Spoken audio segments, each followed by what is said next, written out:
morning. It is freaking early. Hold on. Hold on. Early, right?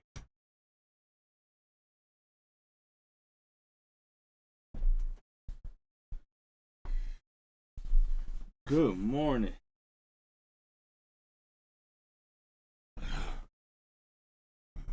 Kwame, I see you. Is Red Lazavius? New Orleans Fitness, I see you. Nee, I see you. Good morning. Good morning. Uncle Bags, what up from Dallas? You see what we had to handle business this time, Uncle Bags. We had to handle business this time, Uncle Bags. Huh? Since Dallas gonna beat the Chiefs and the Eagles within 4 days. I beat the Chiefs and the Eagles within 4 days. At least what we could do, Buffalo Bills, is beat the Steelers and have the most rushing yards ever in that stadium of all time. Bye, Kevin. Is that right? Bye, Kevin. I see you. B is for Bud. I see you. Miss Lay in the building. Good morning, Koala Halls. Marley the 13th. Nikki with 2 of them damn C's is in here. Nikki with 2 of them damn C's is up in here. I saw you going live, Nikki with 2 C's. Old man Idris, Glock Dookie is up in here. Good morning. We are in Cease in December, y'all. We are in Cease in December. Hold on. Let me put it in here. Let me put it in here real quick. Miss Coffee! Brooklyn! Brooklyn! Hold on. Hold on. Cousin B! Hold on. I don't know if I spelled this right. No, let me see. Yeah. Yeah. Yeah. Yeah. Yeah. Yeah. Yeah. Yeah. Yeah. Yeah. Yeah. Yeah. Yeah. Yeah. How could I put my? It says I could put my own stuff in timeout. How the hell? It says put user in timeout on my damn name. That's crazy. That's crazy.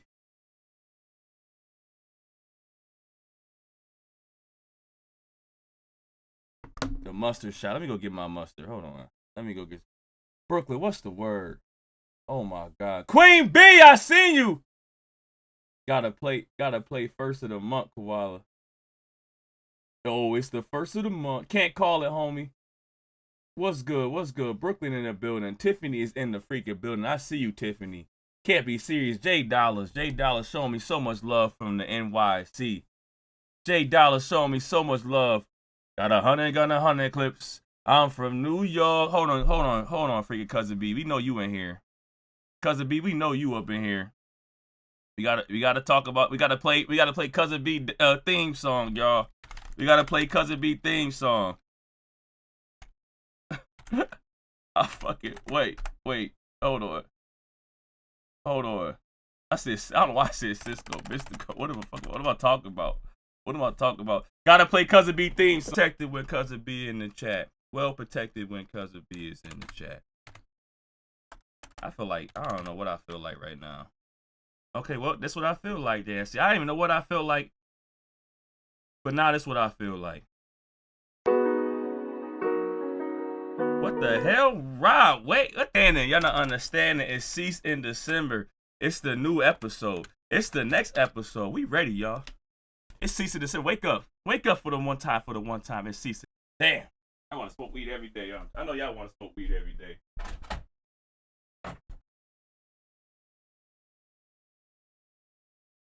Smoke weed every day. It's hot. Roll it up. It's hot. Don't be shy now. We folding right now. We folded now. Adrian, I see you. Hell nah. Here go the damn celebrity. Hell nah. Hell nah. Man, listen. Hell nah.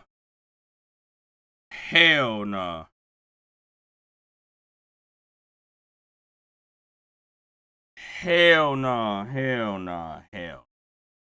Got the goddamn celebrity up in here, y'all. Got the goddamn celebrity on here, y'all. God damn. I just want to know what car she gonna buy. I want to know what car you gonna buy. You don't even got, you can type in her name now, and you type in her name, her shit pop up now. You type in her name, her shit pop up now. Look, boom, told you. Listen, whoever this one is, hey, salute to you. Like a little girl right here, I don't know, salute to you, salute to you. You ain't the first one, you ain't the original, I'm sorry. Salute to you though.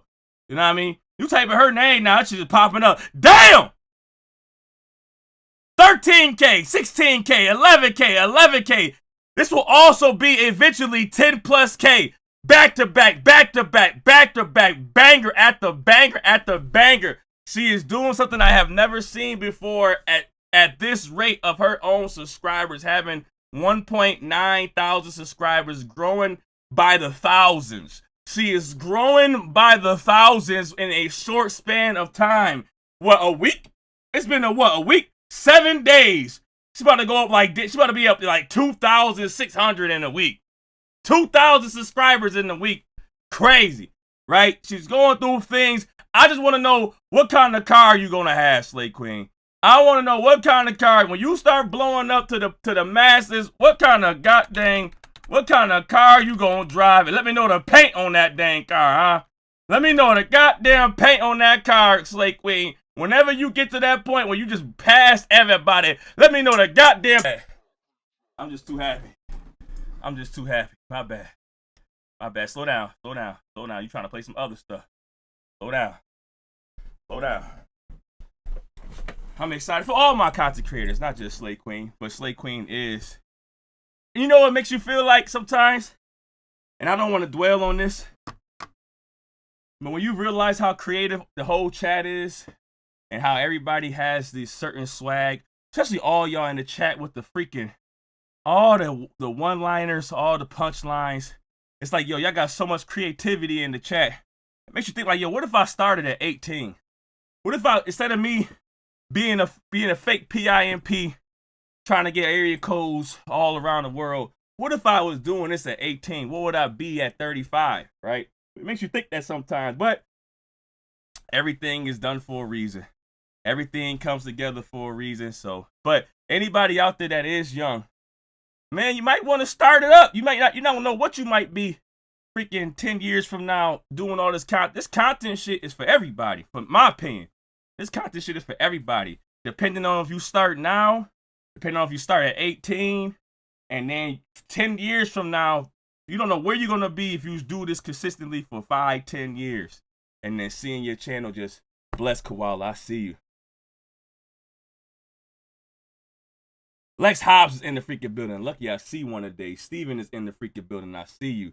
Marquise, wake up. It's the first of the month. It's ceasing December, y'all. Ain't the boogeyman about to go to Australia in 2 days? Ain't it December 3rd? He gonna be in Australia?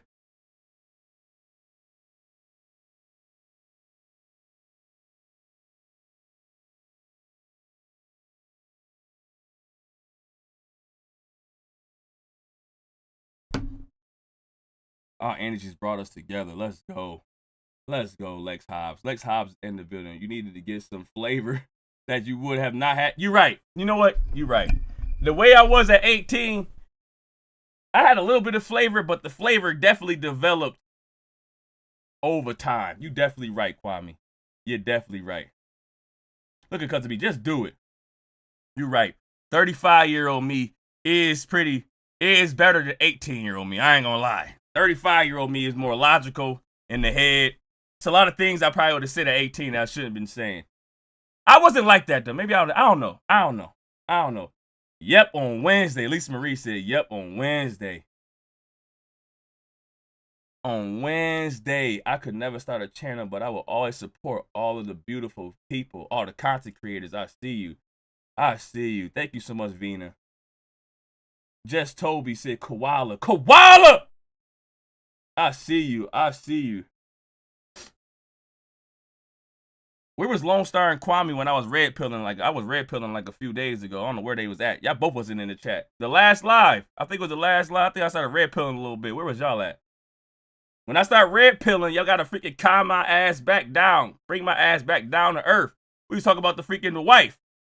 I think that was great. I think the wife, the Akashi wife, I think that was granted. I think that was freaking warranted red pilling. I think when we was talking about the Akashi wife, Akashi Singh, Akash Singh, I think that was warranted red pilling right there. My opinion. My son got in the car last week and asked if that's the guy that dances, play Bone Thugs. It's the first of the month. Oh, we going crazy, huh? Bone Thugs want to play. Anyone else have to dig out their cars this morning? P. Holland in the building. I know I saw the replay. Saw the replay, huh? Hold on, Koala. Top of the morning. Top of the morning. Top of the morning. Hold on.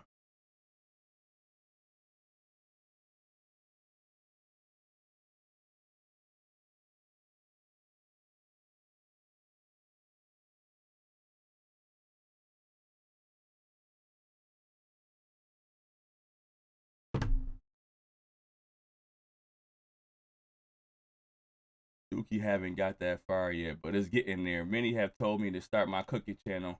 I have to get comfortable with my own voice first. Man, listen, you gonna let people like freaking the Ha Got Him dude get viral. We gonna let Ha Got Him go viral. The girl that made the pink sauce. You let her ass go viral. You let the Ha Got Him with the choppers go viral. Welvin, I think. You let Welvin go viral. You let freaking bass guy Lil B go viral. You let Ice JJ Fish go viral. All these freaking guys that's all these guys and girls that's let them go viral. Your voice is not that bad. I'm telling you right now. Your voice is not that bad. Sweet Cookies, I see you. All the price, I see you. Thunderbird. Ray. Look at her lovely Mason. Your whole shit up out there. Hey, Koala in the chat. I'm off today, so I can party with all you.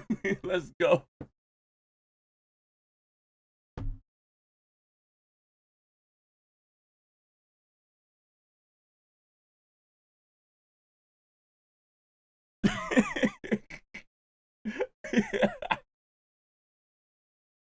We let the decent man go viral. We let oh yeah. Y'all be letting all these characters go viral. Stop looking at yourself like you not ready. You ready. The difference between the other characters that go viral and you is that they putting their content out there. So I'm getting ready to start a political page about everything I read. See, fire. Fire.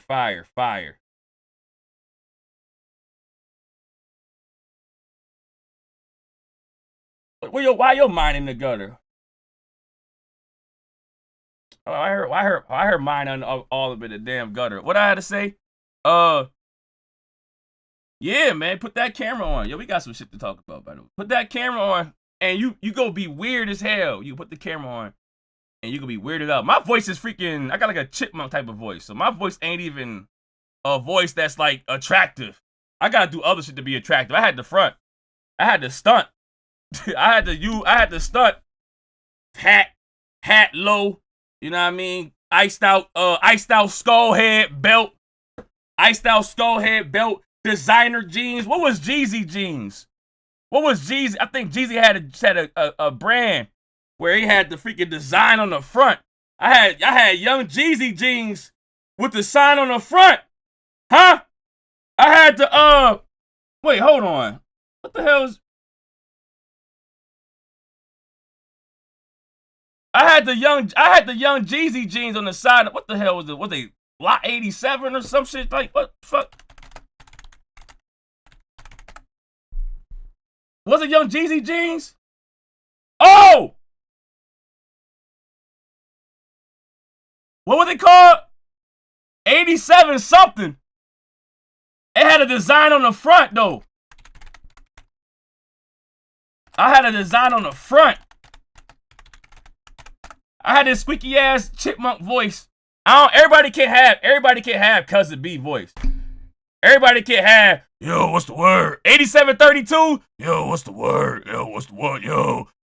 Everybody can't have Batman voice all the time, right? I had freaking, let me see, you said 8732, James? Yo, what's the word? Yo, what's the word? I had the design in the front, though. I'm trying to find a front design. That's my jeans was, I ain't gonna lie, these jeans was so freaking fire because I had the design in the front. It wasn't these. It was these, but it wasn't, I had a design on the front.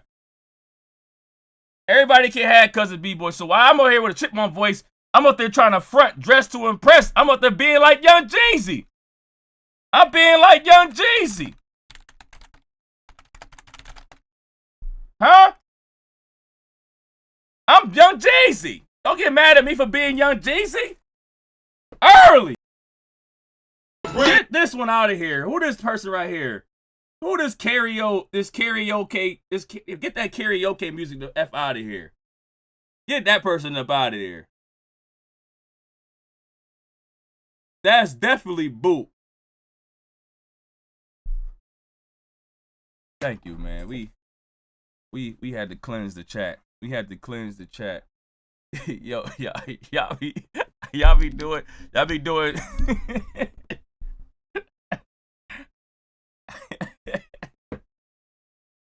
Sean, it don't be me, Sean. Not Sean. Hey, that's not me, man. I can't help the shooters. You know what I mean? I can't help the shooters. When the shooters start shooting, I can't help the shooters, Sean. All right, when they feel how they feel, I can't help it. You should have been there for what Shy started shooting up the whole club up. Say it again. Say it one more time. Tell that man to dance again. Shy had to. Hey, hold on.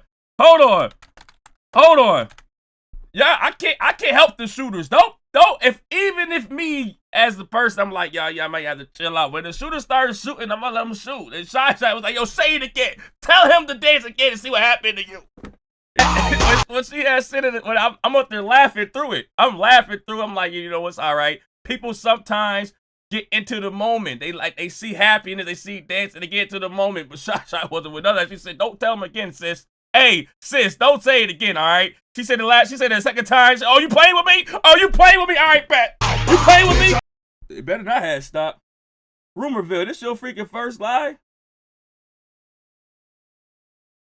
After this Rumorville, we gonna get to the freaking content. All right, we've been jamming out for a freaking 45 minutes. We see some December right here. We gonna learn you something. This your first live? Flocka!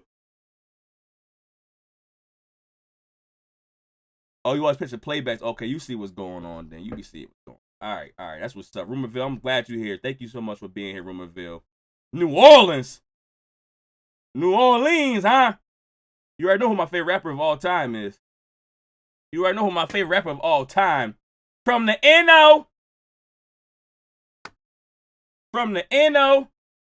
I'm rocking out. I love it. All right, let's rock it. Let's lock in. Who we talking about first? Are we talking about OVO? Are we talking about OVO40 and his situation? Or we talking about Metro Boomin? Which one we talking about first? Metro Boomin got some. Metro Boomin did some. First I want to say, where all the Metro Boomin fans at? Where all the Metro Boomin fans at? Metro Boomin fans, come in the chat now. Defend your producer, defend your artist, defend your engineer. Where are all the Metro Boomin fans? Do not hide today. Lil Tunchi, Lil Louisiana, Detroit is in the building. Roberta Smith, I see you. Where is all the Metro Boomin fans? We all take our L's from our favorite artists or our producers or whatever. We all take our L's. Where is the Metro Boomin fans? Front and center. I'm in Arkansas. You got Reese, bro. Go crazy, Rumorville. Take me through there. I'm ready for whatever topic you discuss. First, Koala, I'm seated. Fire. Metro Boomin fans, where you at?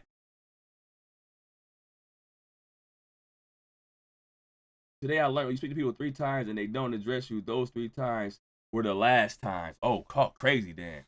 Talk crazy, Queen B. Talk crazy, Queen B. All right, it must be no Metro Boomin fans, so that means that y'all are safe. Tick, tick, tick. That man is 666. Pusha T. He already had made it known. Cena, I see you.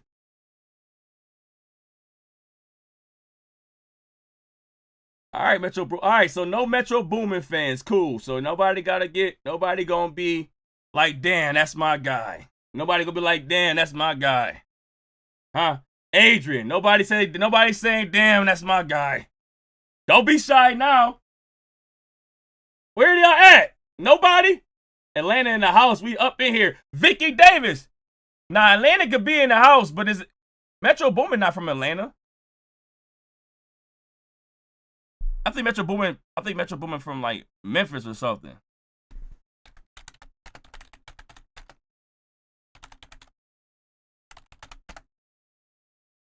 I could be wrong. Maybe from St. Louis.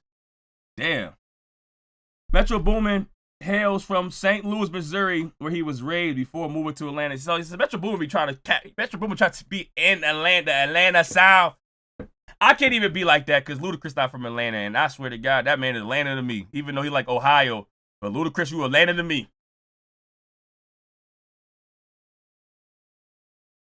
All right, Cena saying Metro. So Cena, I think we got a fan. Nobody gonna own up to it. Nobody don't know enough about him. All right, cool. No, I'm Metro, but he be tripping. Okay, you say you are Metro. But how do you feel about that, Vicky? How do you feel about somebody calling themselves from ain't Metro the Atlanta thing, right? But he's not technically from Atlanta. How do you feel about that? You said you from Metro. No, I'm Metro, but he be tripping.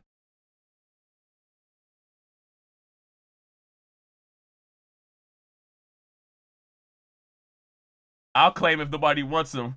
Accurate here.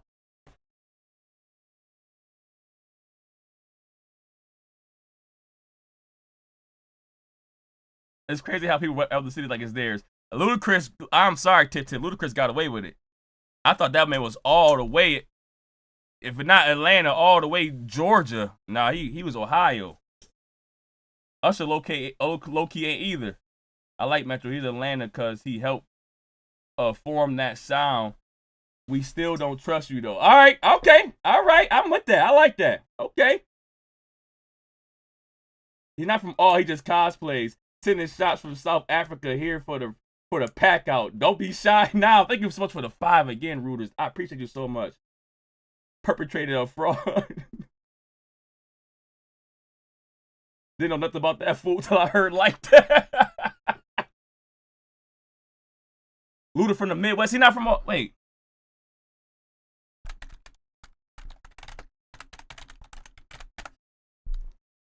Oh, Illinois. All right, my bad. Illinois. I don't know why I said Ohio. That's Bow Wow. Everybody be trying to go to Atlanta, taking Atlanta, and they be from all other places. It'd be like Bow Wow. It'd be like Ohio, Chicago.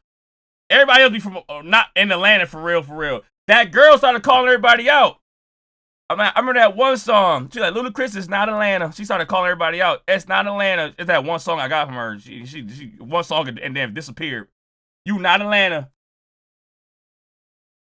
Metro not from Atlanta, but he reps it. All right, cool. So Vicky got Vicky in here. We got Sheena in here.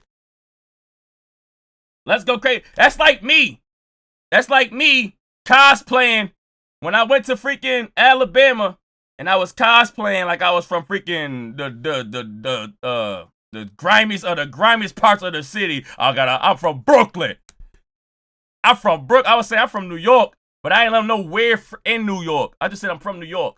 I didn't lie and say I live in the freaking, the city. But I'm like, I'm from New York. If y'all thought that Buffalo, New York was around New York City, that's y'all fault. No one told you to think that. Because we 900 miles away, you don't know. So I was cosplaying like, hey, if you assume that I'm around New York City, then that's your fault. I am just from New York, and I made sure my voice was extra Yorkie. I'm from New York, B. I'm from New York. You say about my mama? You say about my mama? Word to my mother, B.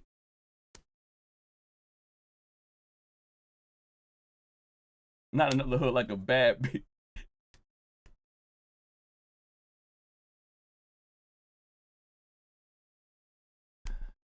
How long does it take? You can say you from one city. I don't know. I don't know how to freaking even answer that because I'm only been in one city. So I don't know how it is when you born in one. J. Cole from Germany.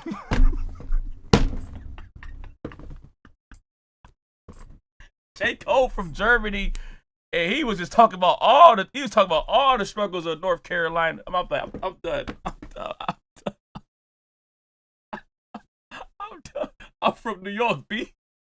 Right, but mother and father. Hello. Oh my God. I grew up there. Chicago don't rep Kanye though. Damn.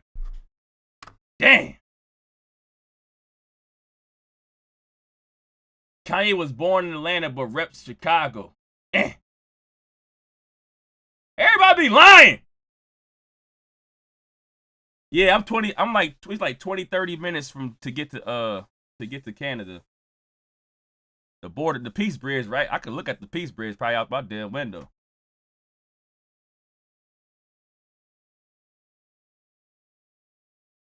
Pop wasn't from LA, so there's nothing to see here. Yeah, he was from New York. Pop was from New York.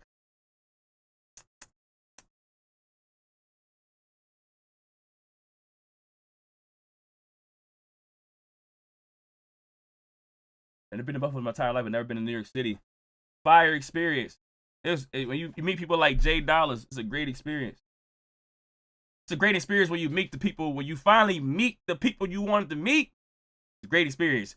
To get there, to get to the people you want to meet, you might gotta catch a few elbows, see a few animals, go through a few train stations, you may get cussed out on the way there. But when you get there, you finally get there. You can't ask for directions. They don't give you directions. They'll lie to you. J. Cole went to an upper middle class Queens university. He may have lived in the ramen noodle life, but definitely not the hood. Oh my God, Popeye's out here exposing. I rejected Big Sean. Barely said to Eminem. Big Sean and Eminem's Detroit, right? Yep. The Polar Express. As a true Carolina native, we don't claim Jermaine no more.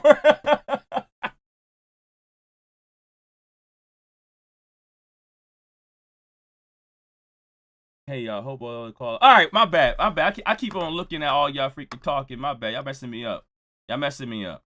All right, let's talk about Metro Boomin. We only got Vicky that's Vicky is kind of trying to accept Metro, kinda.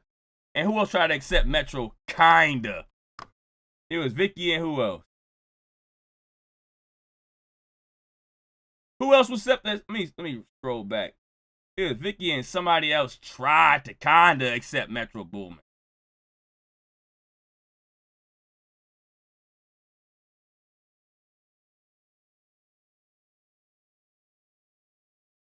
Sheena. Vicky and Sheena. All right. Jermaine. Vicky and Sheena. All right. Poor Jermaine. There we go. We got it. Oh my God, Rumorville. Thank you for keeping it 100 and entertaining. Rumorville with freaking 20. Thank you so much. You are in the building. I appreciate you for joining your first live. We are lit. Let's go. This is what Metro Boomin had to say about. I don't know if in particular is it directly Kendrick and Drake, but he tried to put implications on the beef with, the freaking totality of the beef, right? I'm gonna tell you the time that I was laughing, bro. This is how I knew you had a great sense of humor. It was during like the beef drama, right? Yeah. This when I knew you had a great sense of humor. You DJing somewhere out of the country, and someone said that Drake, that beat, Yeah. makes some music, and you started laughing. I was like, he's not taking none of this shit seriously. Nah, man. It's WWE, And I thought that was man. dope of you because I was like, okay, he gets it. It's just, Yeah. who It's gives a fuck, WWE, bro? exactly, man. And that's still grew up from that era of, that's what it was. Yeah. Before the internet was what it is now, to where it's like personal and fans. Everyone take, yeah, and yeah. First thing I would say is this. Let me turn my thing up. We got a little darker out here. There's two things that bother me. It's a lot that bother me, and I don't know how I got freaking triggered. It took me. This is a 45-second video, and I got triggered all over the place. Right, 45 seconds. The first thing that triggered me wasn't Metro Boomin. Says someone said that Drake, you know, that beat, you know, makes some music, and you started laughing. As soon as he started doing the Undertaker eyes, that beat, you know, makes some music, and you started laughing. I was like, he's not taking it to the country. And someone said that Drake. As soon as your eyes roll back into your throat, as soon as your eyes roll back all the way to the back of your head, back down to the back of your damn neck, that's what I'm already got triggered right here, right? So he was like, as soon as he started doing this and letting everybody know, I don't know how his eyes even do that shit, but as soon as he started doing that and his eyes rolled back and he said this right here, you know, that beat, you know, makes some music, and you started laughing. I was like, he's not taking none of this shit seriously. Nah, man. I will say this. Don't tell me what I'm taking serious or not just because you see me publicly. If you see me publicly laughing at something or making something seem like it's not as important, don't make your own assumption about me what you think I'm taking serious or not. In the public eye, I may seem like I'm not taking it serious, but don't make he's not taking this shit serious. So first, the interview triggered me. The interviewer triggered me. That's the first one. My opinion, you may see me having a good time in a place that I hate being at. I may be at a place that I'm having a good time in your eyes, and I hate being there. I'm up there just jamming, dreading life. So don't assume for one second if you see me laughing at something that can maybe nullify beef or a situation, that means that's how I actually feel. My opinion. You laugh. On top of that, give me the Jeepers Creepers, right? You already rolling your eyes back like the Undertaker, and you laughing like Jeepers Creepers. And you started laughing. I was like, he's not taking none of this shit seriously. Nah, man.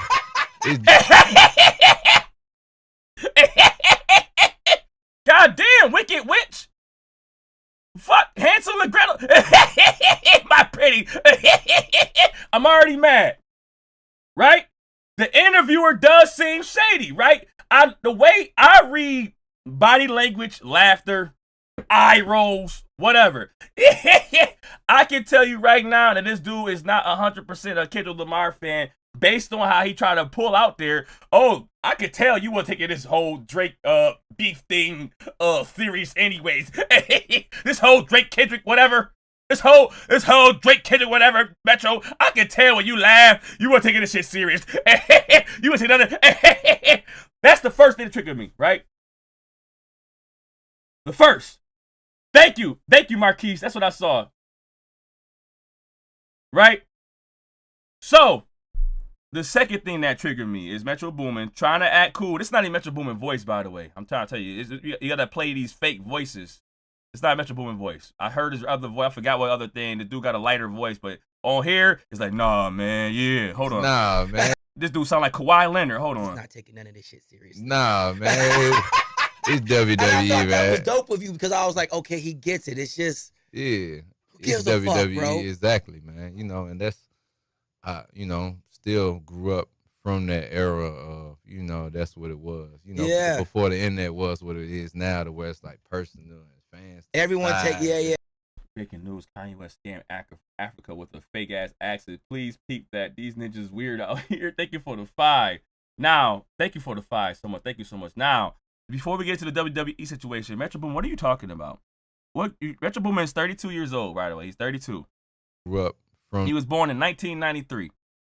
32 years old, born in 1993. What is he talking about right here? Still grew up from that era, you know, and that's, you know, it's Gives a fuck, WWE, bro. exactly, man. You know, and that's, you know, still grew up from that era of, you know, that's what it was. You know, before the internet was what it is now, to where it's like personal.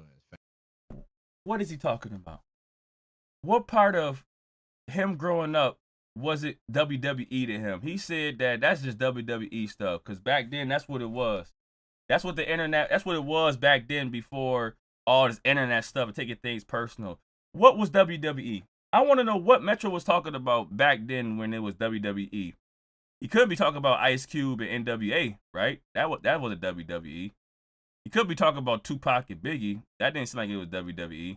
50 Cent, Ja Rule, 50 Cent, Rick Ross, 50 Cent, Fat Joe. That didn't seem like it was WWE. What was he talking about? T.I., Little Flip, T.I., freaking Shorty Low. What is he talking about that Jay-Z and Nas, what point in the time frame that he felt like, beef was WWE? When was freaking hip hop beef WWE? What was he talking about? What is he's saying now is getting all personal because of the internet. The internet making it personal, not before. Who shot you? None of that stuff. None of that other stuff was personal before then. Am I reading this wrong? Am I reading what he's saying wrong? He's saying, am I reading this wrong? Bro? Exactly, man. I was like, okay, he gets it. It's just, yeah.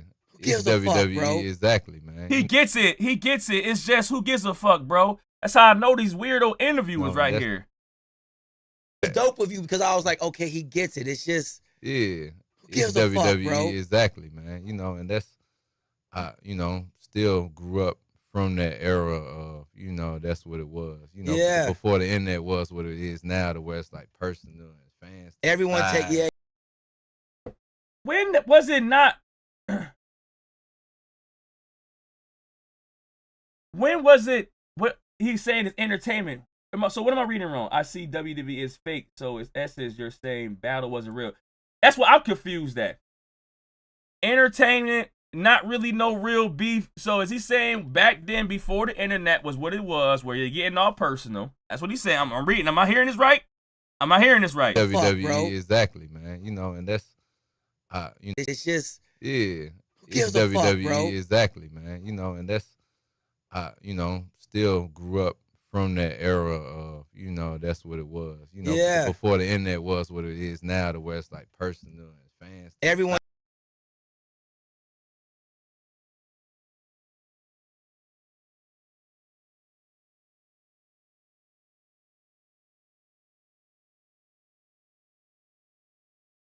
I'm trying to find out, what does he mean by this? Y'all keep they were extremely personal back then. Even without the internet being what it is now, the rappers were personal. Where is the WWE? Does Drake feel like it's WWE? Did Drake say, you know what, this some WWE shit? I'm still gonna try to sue UMG because I got called pedal to the metal, left, down, right, up, all over the place. Does Drake feel like Kendrick Lamar was WWE shit? Before the internet, before people getting personal, before people was picking sides, that's what he said, personal and picking sides. What does Drake feel like the Kendrick Lamar beef was WWE when he went out his way to freaking do cease and desist? It went out his way to sue and call for defamation of character. Does Drake feel like Kendrick Lamar's statements towards him was WWE? When did back then sound like WWE or seem like it was just entertainment? When did we feel like these beasts back then was just entertainment and didn't feel like it could get physical?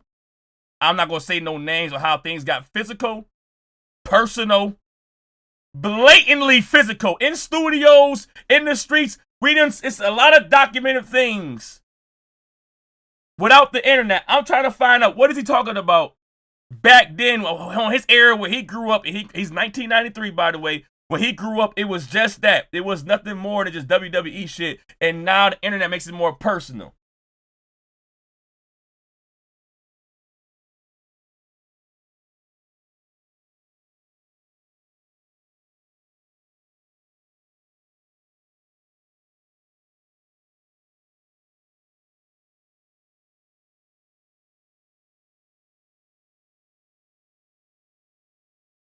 Too much West Coast D-lick. What? It's too much West Coast D-licking? That's crazy. That's crazy. Well, Tupac going crazy? Nah. I don't even want to play. So, my opinion, I don't know if I'm wrong or not, but my opinion, and I'm sad that I'm quoting this because it's coming from somebody that don't even rap. It's coming from somebody that's not even a rapper, that's not even really involved in actual beef based off of lyrics, right? My opinion, Metro, shut your whole ass up and make some drums looking up. I'm sorry, Metro, shut your whole ass up. Metro, I got time today. I'm about to learn you something real quick, Metro. I'm about to learn you something. I see what you're trying to do here. That Drake stimulus check. You missed that Drake stimulus check, Metro. I see what's happening right now. I understand. Tiptoe Joe! Yes, I understand. I understand exactly what you're going through, Metro. You...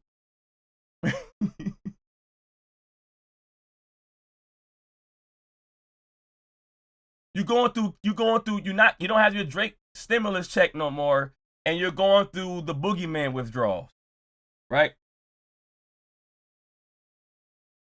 I think he's saying no other beats were as serious then as it is now. I don't know. He said growing up. What? Wait, what? The most serious beef is not Kendrick Lamar and Drake.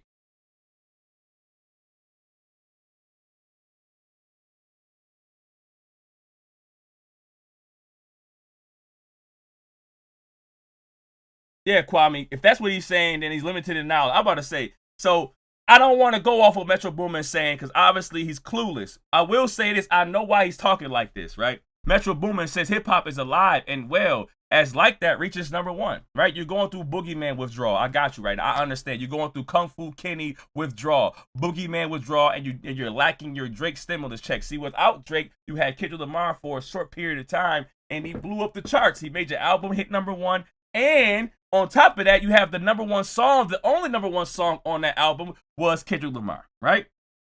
So Metro Boomin celebrated landing his first #1 song on the Billboard Hot 100 chart on social media Monday by remarking that the genre hip hop is alive and well. The song Like That, right? This is his quotes right over here, right? Hip hop is alive and well. Metro captioned the chart and other posts on Twitter. He added, feeling blessed, feeling grateful, putting something crazy together with the team to show appreciation to all the supporters, right? Metro Boomin was reaping the benefits of freaking Kendrick Lamar, the boogeyman. He lost sight of his connection with his stimulus check with Drake. When he saw the numbers and when he saw the freaking popularity of the album and his song, he got carried away. He started going out his way to discredit Drake and diss Drake and go along with diss Drake. You made a whole album that seems to me a diss towards Drake. We still don't trust you. You did the BBL Drizzy beat. You had put Like That out there for Kendrick Lamar to come at Drake. It seemed not so WWE-ish with you on your end, right? Until the boogeyman leaves. Right? Until the boogeyman leaves. And then you like, where am I at now? I don't have, you have Young Thug out here praying, please Metro, please Drake, please Future, can we all just stop the freaking arguing and get back together? Can we stop all the nonsense? We got Drake freaking calling out all of his brothers, letting everybody know who backstabbed him, how he's sick of everybody, how he's suing people. He's calling out all of his brothers as backstabbers. He don't want to do no more business with none of you guys. Y'all need that collaborative work. Metro Boomin, Young Thug, and Future need collaborations to hit #1 songs. Where Kendrick Lamar, when he drops his album, the GNX, he has 4 or 5 fucking #1 songs just fighting with each other. Kendrick Lamar does not need to collab with anybody. Metro Boomin needs people like Future and Young Thug and Drake to get along, and 21 Savage to make freaking solid music. I'm gonna keep on going. What's going on with Metro Boomin and Future. What is this right here? Not this.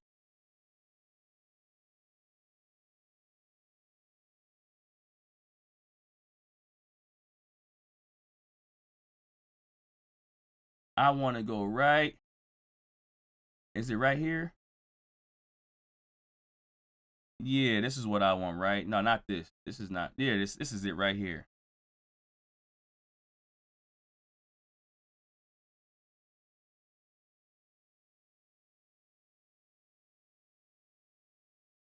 How he in rap game? He's a producer, right? So, Metro Boomin.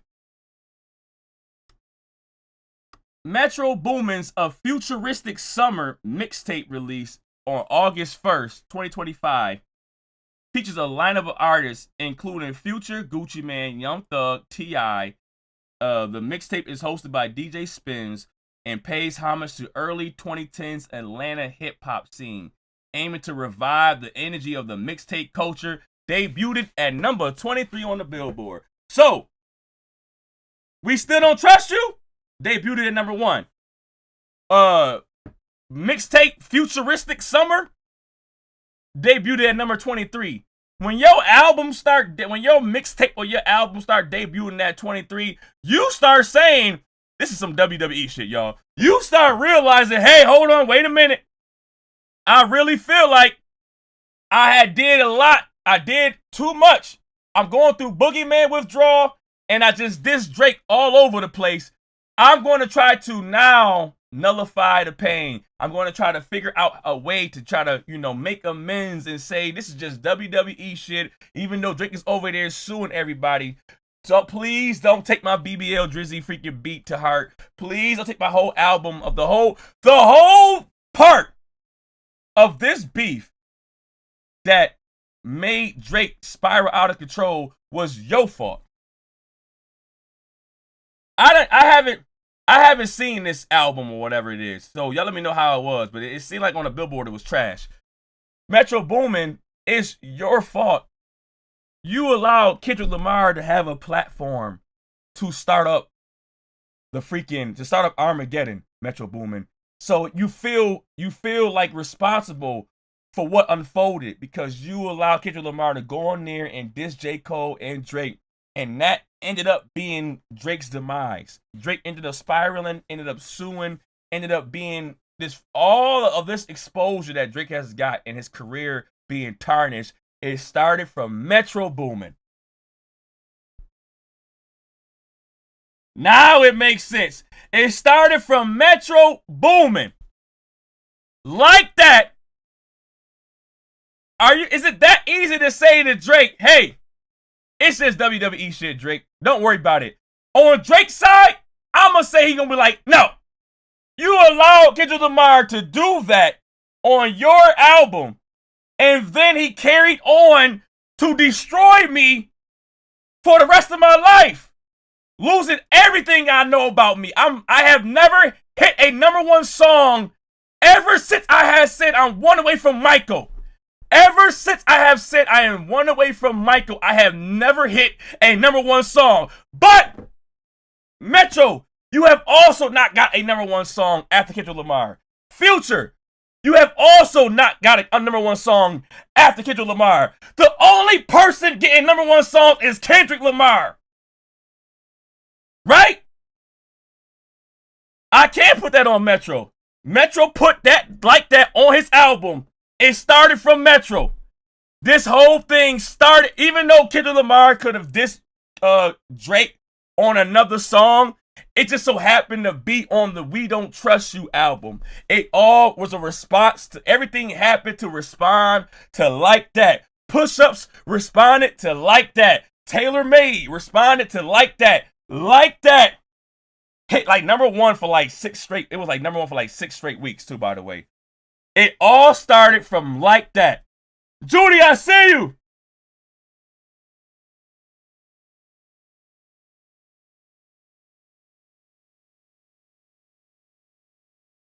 What is the album? Is it Future and is Metro Boomin producing the album? It's not Metro's fault that Kendrick Lamar destroyed Drake.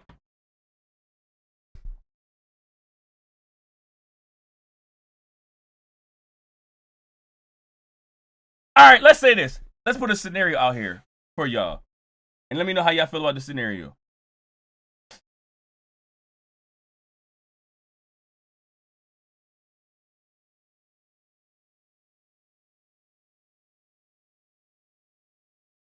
Billboard 23 is not low, but when he had freaking Kendrick, where was his freaking numbers at? Metro produced the whole album, right? And the album was meant to it says We Don't Trust You, right? That was a petty party that everybody wanted to join, and now the party is over. So time to get your own work. Let's put a scenario out. Let's say you cool with somebody. Let's say you cool.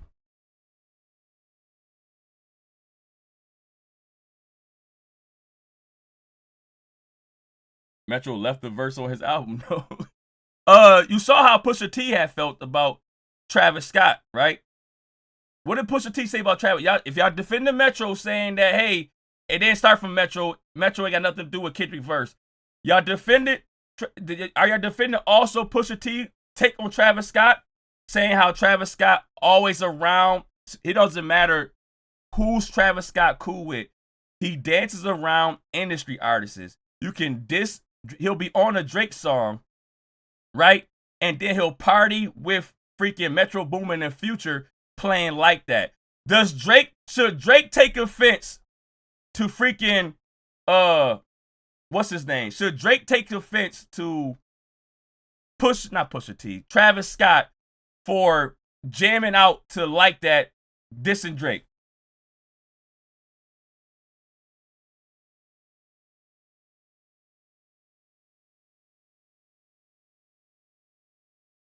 If your mans, right? If you chilling with your mans and you and your mans is cool, right?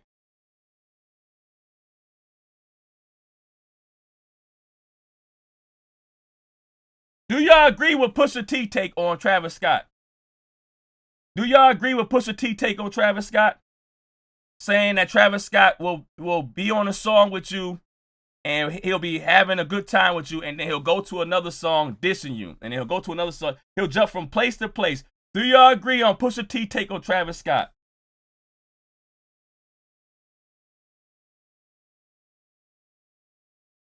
Travis Scott played Meltdown in front of Pharrell and Push before Drake put his verse on it where he dissed Pharrell. Right, that's crazy, right? That's crazy, right?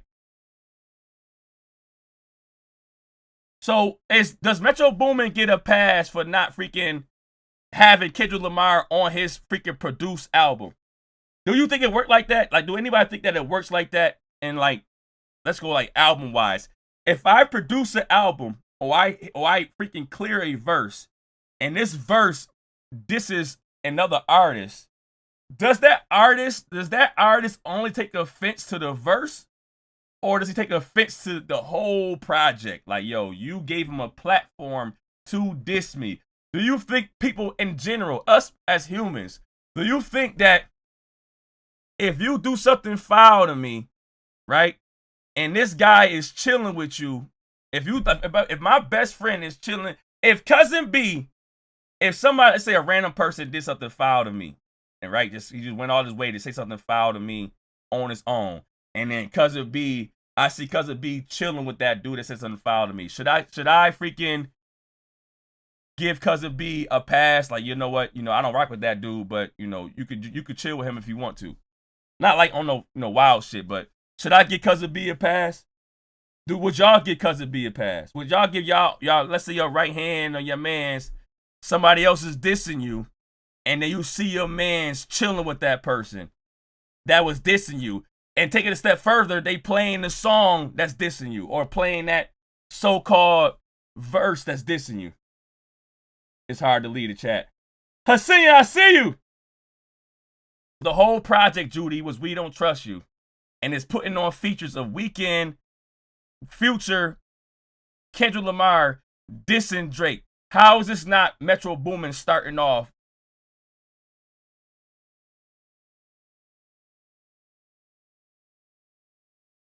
Cosby would never. I know he wouldn't, but I'm just letting y'all know. He said, oh, Lex Hobbs said, oh, nah. I know Cousin B wouldn't, but I'm just saying.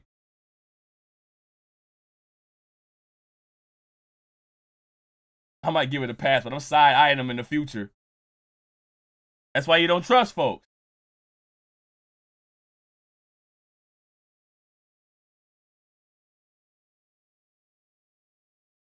So Kwame, you, oh me, I am not giving Metro a pass. Drake is a messy baby. He is sensitive.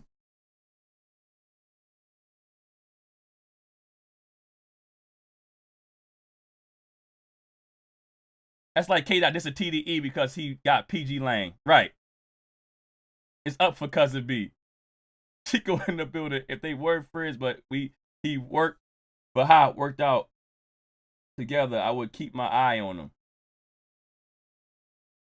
I'm not giving me a pass. I'm not giving me a pass.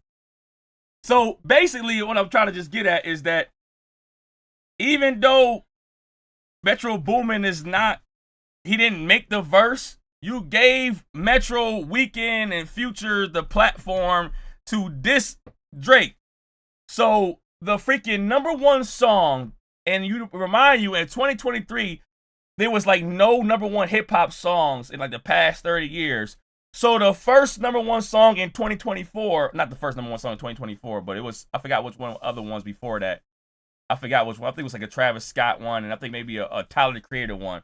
But the one that went freaking viral and lasted on the charts for 6 weeks was Like That. Like That got popular.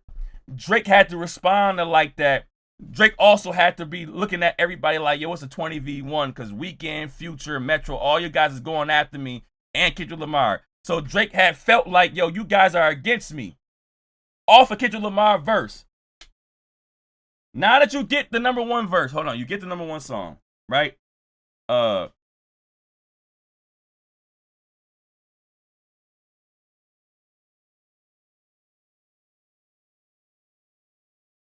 B not getting the pass. Chico! So wait. Metro Boomin got disrespected. His album got disrespected. He got a lot of negative reviews on his album. So debuting at 23, Popeyes, let's just say that it is good. Let's say that it is good. You debuted at 23, right? Metro Boomin got a lot of negative reviews on his album. So he went out his way to let people know that a lot of us don't get no B words in the shows, right? He got this recorded. This mixtape is not for you if you don't like to twerk or get twerked on, want to dance, want to have fun, party like a rock star, surf and swag. Metro Boomin presents a futuristic summer. So Metro Boomin is like, hey, if y'all don't like my album, that means you don't like getting twerked on, you don't like twerking, you don't like dancing, you don't like swagging and surfing, you don't like partying like a rock star, and he replied, a lot of y'all getting no B words in his shows, right? That stimulus check. So the we don't trust you. Metro, shut your whole ass up and make some drums. Well, that counted me out. That's okay. So, it must be a lot of people that didn't like to twerk, or get twerked on, or dance, or have fun, or party like a rock star, or swag and surf. So, Metro Boomin realized that, hey, my art, my way of trying to bring back the sound that people desired flopped. What am I missing here? What did I miss? You're missing your Drake stimulus package, where you was Drake, Future, 21 Savage, making all those songs. You got a high.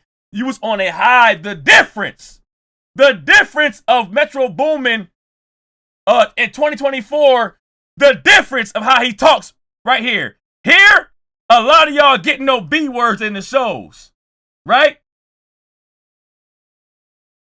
But here, hip hop is alive and well.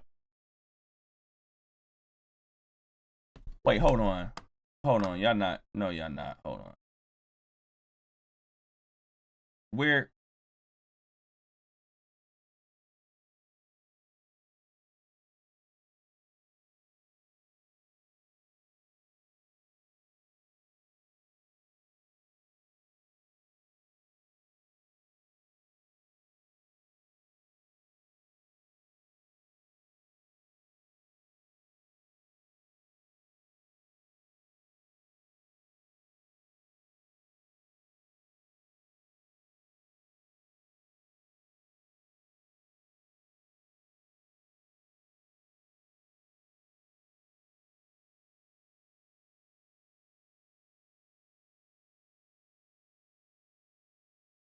Diligence, I see you, Diligence. Amani, I see you.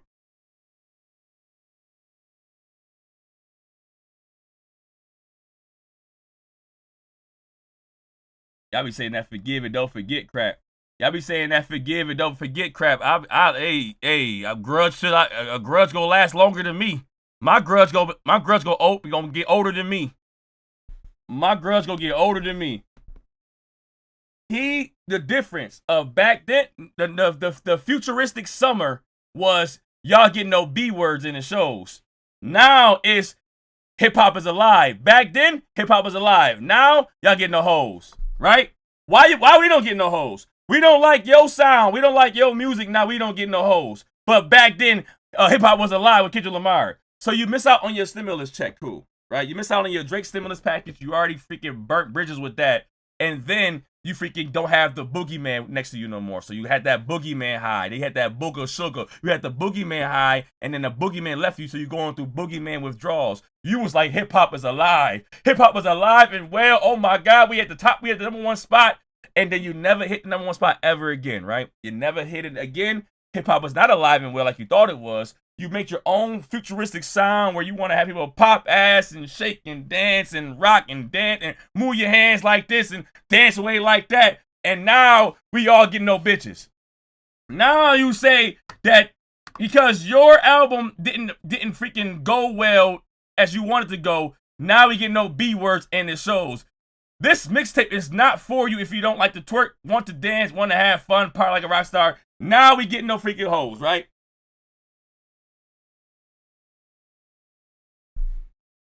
Yo, I see what's going on. Why does it do that? I have to change it to live chat.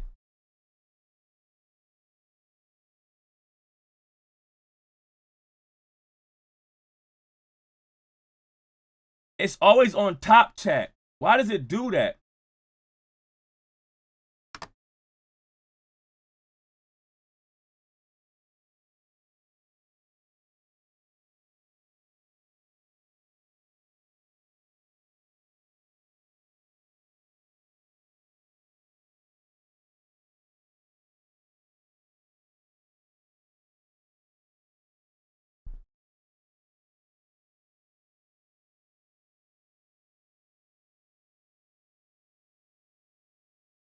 I'm leaving that shit in my will.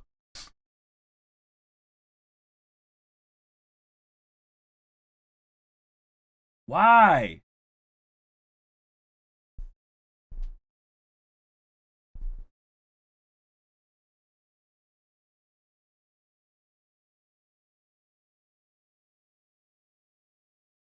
So, Metro.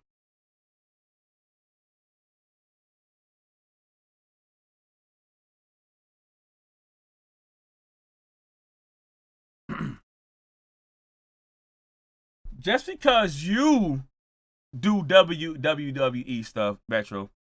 The site of the very first ever Hell in a Cell match.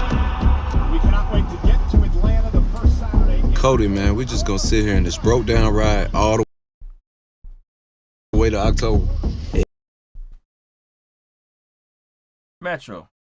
Just cause you do WWE stuff. Thank you for the subscribe, Tara.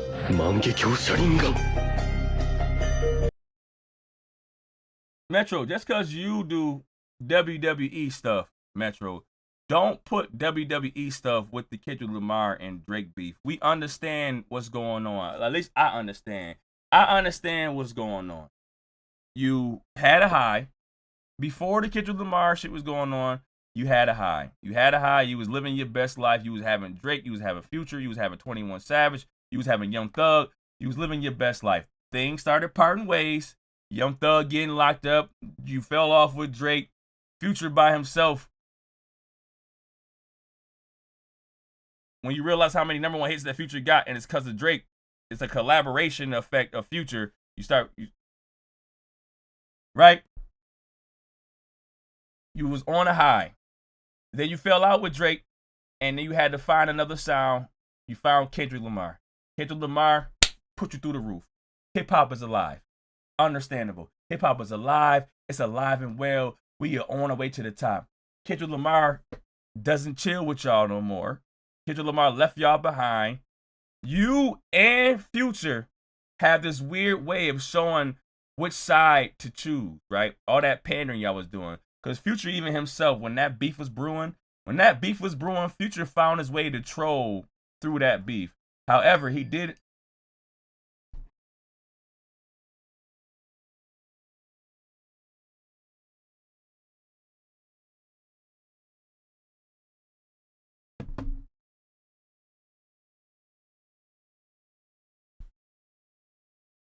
However, he did admit he has confused by the huge feud between some of the big three rappers, with Future's even saying that he belongs in the big three that has a right to be also upset. Future belongs in the big three, has a right to be also upset.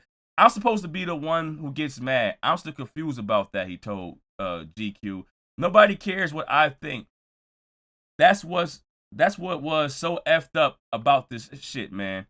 To the point where I'm so player that I even said anything about how I feel about it. Like, why is everybody mad when he was talking about me on my song? So y'all just forgot about me. I ain't part of this big three. I'm nobody on my song, man. He added with fucks self depreciation according to the interview. All right, so Boomin, Future even trolled the fact that, yo, on Like That on my own song, this dude said F me. Trolling it, right? But you know, back in your head, you feel like somebody took over your song. In the back of your head, you felt like, damn, Kendrick Lamar took over Like That. I was doing my thing on Like That. Metro had his little freaking, I didn't know Metro was even on the song at the end of the song. You know for a fact that even though you're trolling like this, Kendrick Lamar took over Like That. I had no idea that Future and Metro was on that song. When I heard Like That, I heard Kendrick Lamar verse. That was it. I didn't know where the beginning was. I didn't know where the end was. I never listened to the song in its whole entirety. I only listened to the song for Kendrick Lamar, and I got up out of there. Right? Metro Boomin, when you go to Toronto and you have this weird... You're about to get mad at me. You're about to get mad at me. I'm sorry.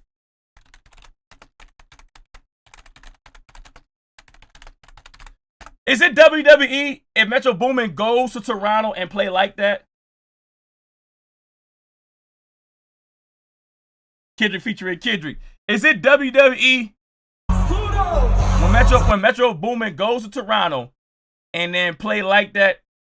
It's just all WWE, man. Do you think Drake feels like it's just all WWE when you go to Toronto and you play the song that started Drake's downfall of his career? You played the song that started Drake's downfall of his career, and you played it in Toronto. Hold on, do your dance, Metro.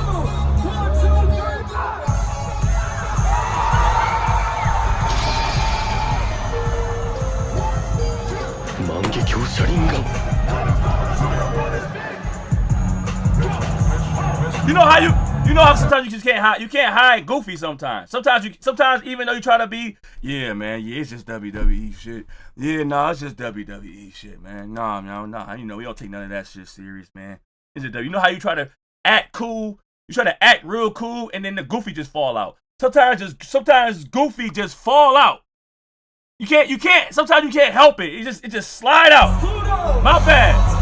In Toronto, Like That. Toronto.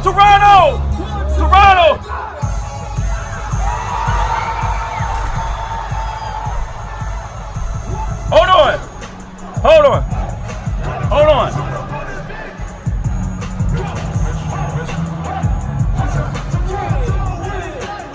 Every other night for 8 months. 50K people. We Are the Cypher is in the freaking building. Skip, and DJ. We Are the Cypher. I see you. Jesus. Leave Metro alone. He's not Goofy. Now, let's just say he's not. Are the tweets fake, Lone Star? That's the whole reason they went to the show, to embarrass Drake in his own hometown. But it's WWE. Lone Star. Are the tweets fake? Metro Boomin say, hey, man, I got hacked. So are the tweets fake? Are we sure that the tweets are fake? What's good? We Are the Cypher. Peace, chat. Look at Skip it, DJ. Hello there. Look at y'all going crazy. We Are the Cypher. Oh, my God. Turn it up for We Are the Cypher. Don't have me turn up. I'm going to wait. I'm going to wait. That'd be all right. Andy Pandy. He doesn't like that no one really credits him for battling Drake. But Drake didn't really battle Future back. And he didn't get the Grammy.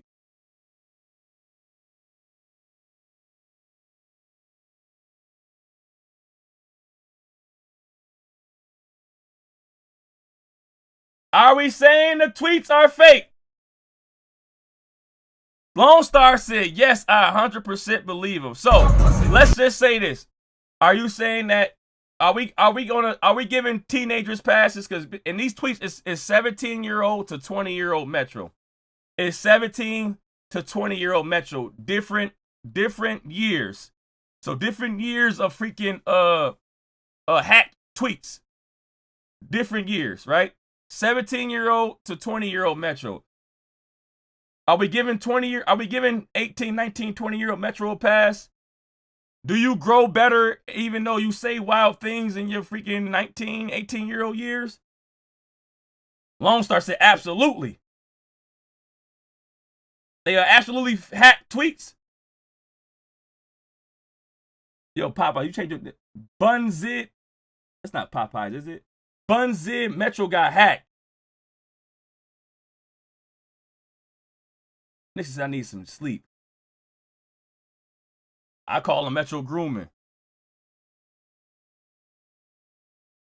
Metro said he can't be a Metro has said he can't be a pedal to the metal at age 15. This one of his. Let's see. Let's go see real quick. Not this right here. All right, Metro said, I can't be a pedal to the metal at 15, N-word, hashtag no pedal, right? Hashtag no pedal. Where is it at? She trying to throw, this is 22, this is it's like 18-year-old Metro. I don't want to talk about 18, where's that 2014 one? She might be young, but she ready. It's another one he had said that was wild. I'm trying to tell that age ain't nothing but a number. This is still 18-year-old, 17-year-old Metro. The things I would do to Sierra will be illegal. Got your little sister on the mollies. She done ran through the whole squad. She trying to throw Melissa on the charges niggas be. I can't be a pedal to the metal at age 15. Yes, maybe even if the crew too. If I get a chick that wants to get down with some mollies and she guaranteed P-word. Baby girl, I see you. Fake tweet. No, that's cap. V-Baby said that's cap. Furry B, what Furry B say?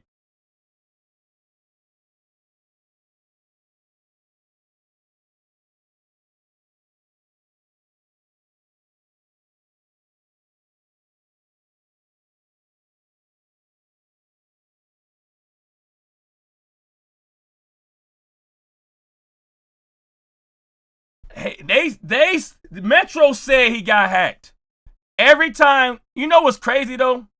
And I'm not trying to discredit Metro or whatever he is. My thing is, why when all the old tweets resurface, I got hacked? You know who else said they got hacked? Rory. Rory said he got hacked. Every time old tweets resurface, it's I got hacked. So it's up to you as man or man or freaking female to freaking find out if you believe the hack or not. But do we believe Rory? Rory said he got hacked. I don't know the 15-year-old tweets. These are not 15. These are 17 to 20-year-olds. I don't know the 15-year-old tweets. Do we believe Rory, or are we picking and choosing when we believe somebody got hacked? I don't know the girls. I wouldn't know what the girls are. Metro Boom. I don't know what girls he freaking. Are we believing Rory then? Can we believe Rory? Rory lying. Metro is. Everybody get hacked when them old. We gotta understand what Twitter was back then, right? All right, let's just say Metro didn't get hacked. Do we understand what Twitter was back then? I don't have no clue what Twitter was back then, but I heard that Twitter was wild back then.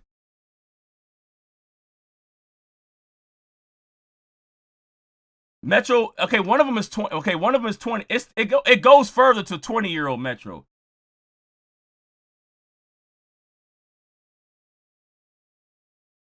$15 and $20. It's 15 through 20. I don't know about the 15-year-old one. I only seen the 17-year-old one through 20. I don't know about the 15-year-old one.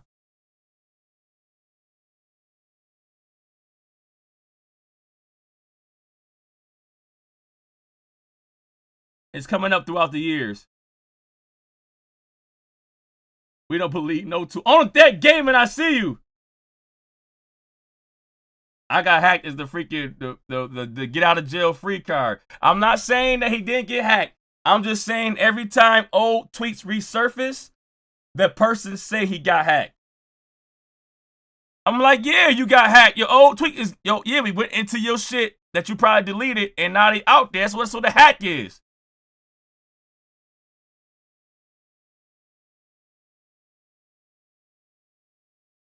All right, what about the 616? All right, we'll get into that. Yeah, we get into that. Metro Boomin, we ended on this.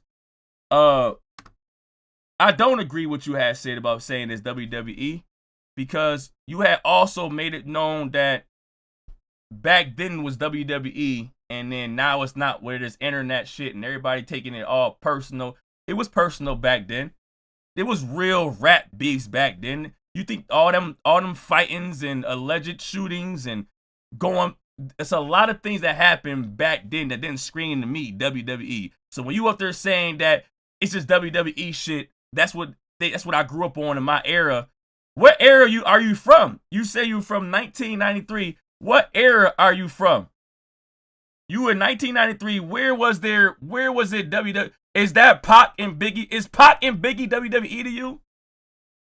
Did you not think out the statement with you and this weird ass interviewer saying that your era, the 90s, early 2000s, all that shit that was going on was WWE shit without the internet. And the internet is making it more personal. People on the internet that's picking sides and pulling up freaking all y'all personal shit. That's making it more personal. What's personal to me is not freaking internet shit. When you're on the internet and you see them dweebs with the Twitter fingers, people like allegedly you back then saying wild stuff in your teenager years. See, I know about people like you. Allegedly. I'm gonna keep saying allegedly because you hacked. I know the teenagers like you, the 17, 18, 19, 20-year-old people like you. I've played against y'all in Call of Duty, Modern Warfare 2. Y'all say the wildest stuff online. When it's Twitter and freaking Xbox and PlayStation, y'all say the wildest stuff online, on the microphone. What's personal to me is the face-to-face encounters that got really personal with previous rap beef. There wasn't no fake WWE shit. Those encounters was not scripted. See, the Modern Warfare 2 teenagers as yourself, they got hacked. Allegedly. I know the difference. I don't care about the little trolls saying wild stuff on the internet for WWE shit. That's what y'all little trolls do. The little garden gnomes, that's what y'all little garden gnomes do. You won't trick me. But what you won't do is say that the era of hip-hop was WWE. That's where I got a problem at. And you're not even a freaking rapper yourself. You're a freaking producer. The nerve of you to try to pinpoint what was real or fake back then, knowing that real shit happened. That's my problem. No, you did not. No, you did not. We got the OVO coming up right now.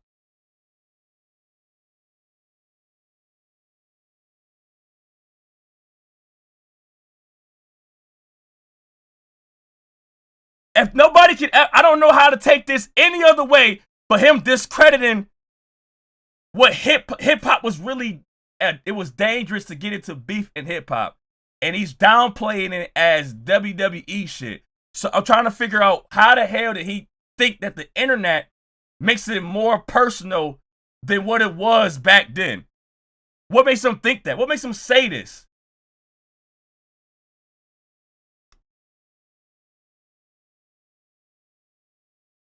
I'm gonna tell you the time that I was laughing, bro. This is how I knew you had a great sense of humor.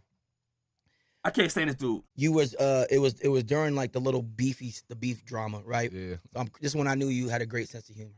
You DJing somewhere out of the country, and someone said that Drake, Yeah. you know, makes some music, and you started laughing. I was like, he's not taking none of this shit seriously. Nah, man. It's WWE, and I thought man. that was dope with you because I was like, okay, he gets it. It's just Yeah. who gives It's a WWE, fuck, bro? exactly, man. You know, and that's you know, still grew up from that era of, you know, that's what it was. You know, Yeah. before the internet was what it is now, to where it's like personal and fans. Everyone take yeah. Maybe hold on. From that era of, you know, still grew up from that era of, you know, that's what it was. You know, Yeah. before the internet was what it is now, to where it's like personal and fans. Everyone take yeah. You know, I'm gonna tell you I don't know. I can't. Maybe he's up there saying that back then it probably was what it was. I don't know. I can't. I mean, yeah. Who gives It's a fuck, WWE, bro? exactly, man. You know, and that's you know, still grew up from that era of, you know, that's what it was. You know, Yeah. before the internet was what it is now. maybe he's saying that it was freaking lit back then. My bad. Maybe he's saying that he grew up from the era from where that's what it was. I don't know. That was I dope don't with know. you because I was like, okay, he gets it. It's just Yeah. who gives It's a fuck, WWE, bro? exactly, man. You know, and that's you know, still grew up from that era of, you know, that's what it was. You know, Yeah. before I feel like he's saying WWE shit. I feel like he's saying that I'm from the era where that's what it was. Maybe I gotta put a period. I'm from the era where that's what it was. Sound like you're comparing our era to WWE shit. Or I'm from the era, comma, or I'm from the era where, comma, that's what it was. If I try to space out that's what it was, and maybe that's what it was mean that we took it there back then.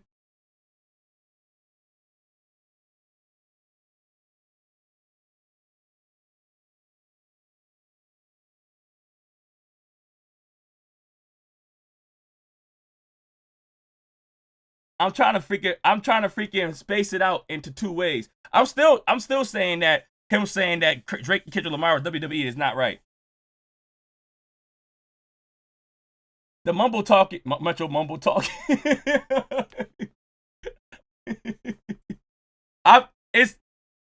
I'm from the era where that's what it was. We gotta like right there. I'm from the era where that's what it was. This is all WWE. I'm trying to see it. I was like, he's not taking none of this shit seriously. Nah, man. It's WWE, and I thought man. that was dope with you because I was like, okay, he gets it. It's just Yeah. who gives It's a fuck, WWE, bro? exactly, man. You know, and that's you know, still grew up from that era of, you know, that's what it was. You know, Yeah. before the internet was what it is now, to where it's like I can't break this down. I can't break this down, y'all. This man claiming every set.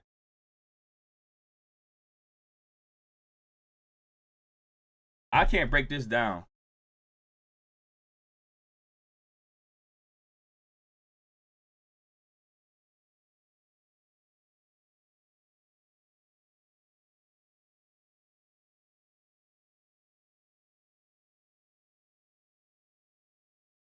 Let's on that game when you gotta rearrange a sentence in person. That's saying it must have been capping with the mumble jumble.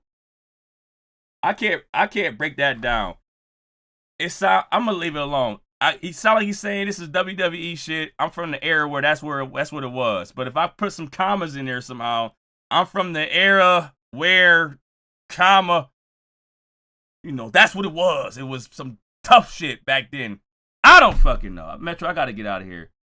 Just shut your whole ass. Make some joke. A joke. All right, moving on. Moving on to 616 in LA and why OVO40 is done with Drake's lifestyle. And even though he's trying to casually say it in a way of not disrespect, you can tell that he's tired of the BS. But before we get to that, Academics is talking about how OVO40. Academics does not know how to stop dissing Drake. He disses Drake in a way where he's trying to make it seem it's like let him talk. In Bahamas or wherever the fuck. Like, I do want to say, like, I do feel like Drake's music sounds a little bit different, and I honestly believe the difference is 40.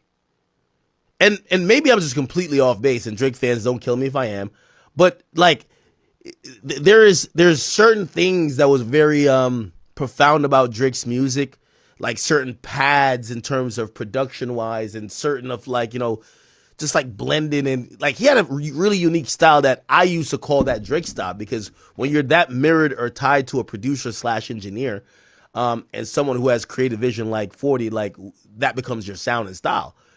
Has Drake, your shit is weak, sorry, and trash. That's what Academic is trying to say. Drake, your shit is weak, sorry, and trash. That's what Academic is trying to say. I don't want to take no more of this clip.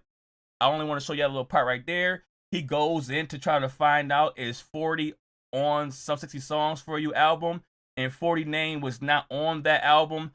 40 name was on like Certified Lover Boy and For All My Dogs, but not a lot of For All My Dogs, but a decent amount in Certified Lover Boy. But it started dwindling down. This is the little slight backhanded. Hey, you know what? I miss that old Drake sound. This new Drake is weak, sorry, and trash. And he also separated himself from Drake fans. He said, and Drake fans don't kill me for this. Academic also separated himself from a Drake fan, in my opinion, right? He just said, yo, Drake, your sound, you don't sound like you no more. It sound like your superpowers got neutralized. You don't sound the same way you used to sound when you had 40 as your ghostwriter producer. When it was 40 and Boy Wonder together doing all your ghostwriting, producing hits. Giving you all those extra freaking, you know how 40 was doing for you. That's why I tell you, like, 40 the real ghostwriter, right? 40's out there doing all your hits, getting you all them little ghostwriters, and now you don't sound the same when 40 not here. You got the more of the London style now. You've been kicking what's the Nokia? Nokia is your best hit so far. Nokia is your best hit so far. What Did I Miss was also somebody from London. What Did I Miss was somebody from London, by the way. If the stove hot, why does he Oh, you are amazing for that, right? What the hell happened to when the stove is hot? Right. What the hell happened to the stove is hot? This man said the stove is hot. Things about to get crazy. Iceman album about to go crazy. You just was on your balcony saying the Iceman album was about to go crazy. F out of here. All y'all freaking hating. You was on your balcony praising the Iceman album. And now you're saying Drake don't sound the same, y'all. Drake just don't have that same sound no more. You missed that OVO40 sound. That one, that Certified Lover Boy Drake sound. He doesn't have that same sound no more because he's going to the London sound now. He's the whole What Did I Miss? His best hit. London. I forgot who was the Nokia one, but it was definitely somebody in the UK, I believe. So he's doing the UK sound, and Nokia and What Did I Miss was from UK producers, right?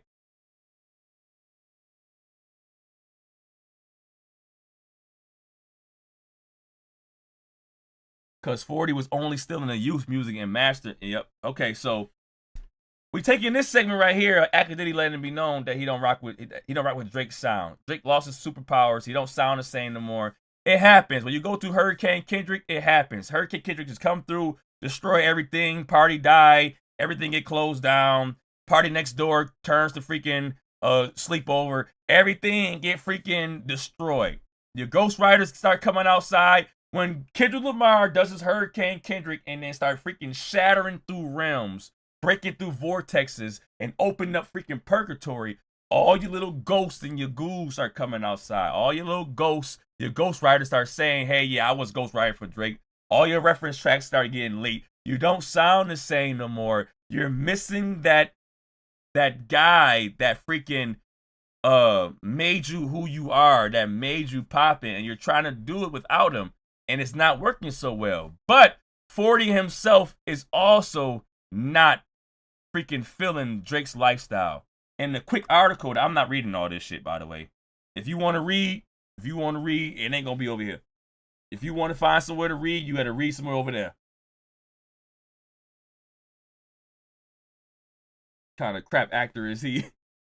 If y'all want to go read, y'all better go find an article, read it your damn self. We not reading too much. I want to say one part, or not 2 parts. Hold on.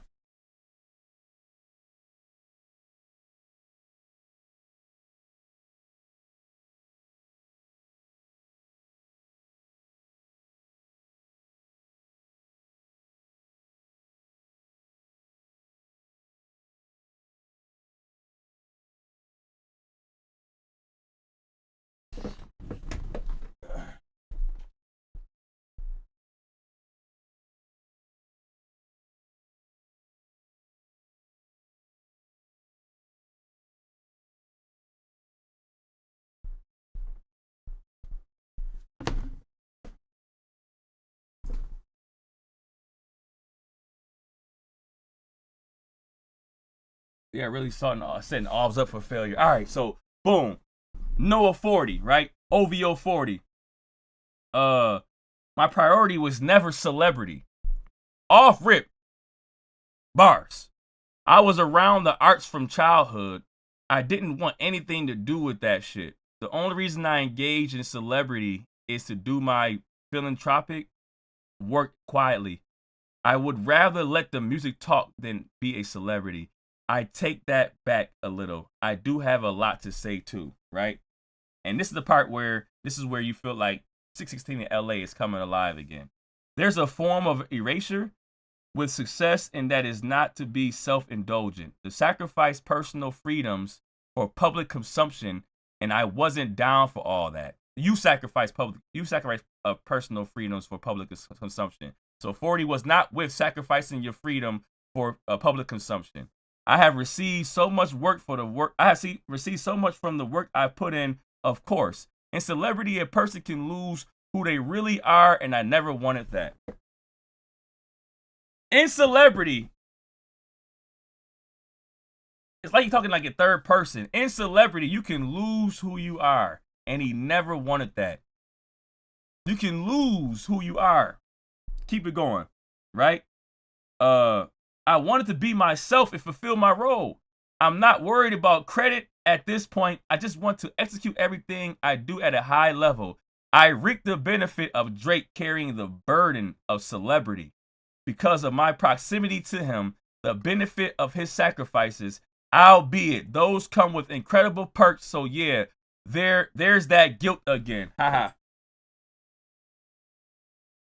He said, I'm reaping the benefits from Drake, right? So I do get the freaking incredible perks, but I feel guilty for it. I feel guilty for this whole thing I don't want to be. I don't want to be this celebrity person. I don't want to be this person that loses themselves, loses their freedom, have to do 500 and freaking 13 shows for $779 million. I'm selling my soul. I'm doing slave deals. They offer me $400 million, but why I get $400 million to be this celebrity? What do? I gotta do tour after tour after tour. I gotta do 80 shows, 100 shows, 70 shows, 513 shows. That means you can't have no freedom. You can't have no wife. You can't enjoy your family. How can you tell me you can have a family if you gotta go on fucking tour 513 times out of your freaking career? 513 shows. When you look at the numbers and you see how much Drake has to do to become this celebrity with all these numbers, if you see how they drag him through the industry like a freaking industry thought. How they drag him through the industry like an industry thought. If I was Drake and I saw him saying, I do get the benefits of being around Drake, but that's also guilt. I would take offense to this. What you mean you guilty? You guilty of reaping the benefits of what I'm giving you? Right? Hold on. How Kendrick do a half your tour career in one tour? Hey, that's all I'm saying. Kendrick Lamar did 34 shows documented, 47 total, still got an Australia leg, and he freaking accumulated 360 million, estimated 360 million. Drake did 513 shows with an estimation of 779 million. Kendrick Lamar in that 34 to 47 show time frame almost did half your work, half the money you had made, and you did 513 shows, no stadiums, full of arenas. Drake go here, Drake go there, Drake go over there, Drake go over there. Yeah, we'll give you 400 million. Lifetime deal. I feel bad for N-words. Kanye said it. Lucy and your rich baby daddy. You have a lifetime deal. You accepted that 400 million, and now we want you to do 80 freaking shows. When you go on tour, do it 80 times. Now, we all know who was the original mole, the first mole, huh? The last of the Mohicans. We all know, moly, moly, moly. We all know who the original mole is. Hold on. OVO40. Right? We all know who the original mole is. That's Dr. Evil. Moly, moly, moly. That's Dr. Evil. It's evil afoot. Lex Luthor. If I had this person next to me, I'm letting you know right now, I don't trust a damn thing from him. I know good and goddamn well he gonna tell on everything. He trying to take over the world. He trying to take over the goddamn world. That's Dr. Evil. OVO40, we know who the original mole is. Huh? We know who the person that originally exposed Drake. Right? Moesha. That's Moana. That's Moana. Right? So, we know why Drake has been slowly getting OVO40 out of his life, because OVO40 is the original mole. Huh? Never trusted Napa. I never trusted Napa. Napa is crazy. Right? He the naked mole rat. It's the naked mole rat. No. Y'all can't do that. He's sick. Y'all can't do that. We all no. You know, he's sick. We can't do that in this chat. That's not no. Mo Better Blues. We not doing that. No. He's sick. Holy moly donut shop. This the holy. Y'all can't. We are the cipher. You can't be in here. Mo OVO is crazy. Mo OVO is crazy. Holy moly donut shop is crazy. Right? I got moles. Ooh, in different area codes. Naked roll Mo Rat. This man is sick, y'all. He is sick. Last of the Molition. He is sick. Stop. Just stop. The chat. Chill out. Right? Relax.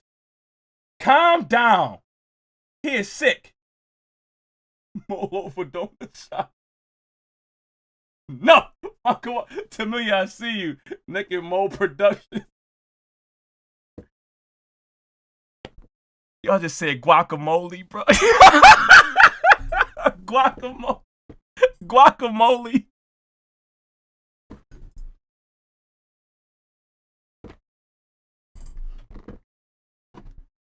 I gotta, no, hell no, hell no. I gotta, hell no. I gotta give me, nah. Oh my God. Oh my God. Guacamole is so, Motown Records. Old Town Mo. Old Town Mo. All right. New Mo King is crazy. Y'all messed up. Y'all no! Wakawala Motown Records is crazy, man. All right. So. Man, y'all messed me up. Y'all messed me up. Why y'all frying him like this? Why y'all frying him like this? Molecule. Yo.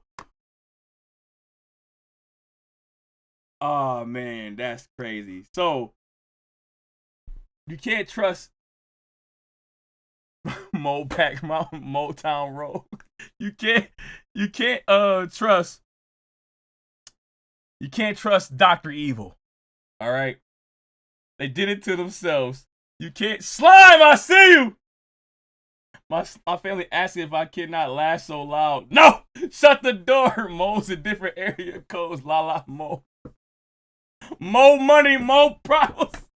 More money, more problems. More money, more power. I got Mo. Y'all got Mo. I got Mo. I'm trying. Stop. No. This is not okay. This is not okay.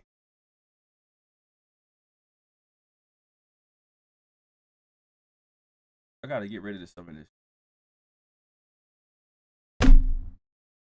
His problems just got multiplied. Y'all got too many bars in here. Multiply is great. I don't know. We got it. No, I'm not laughing at this no more. No.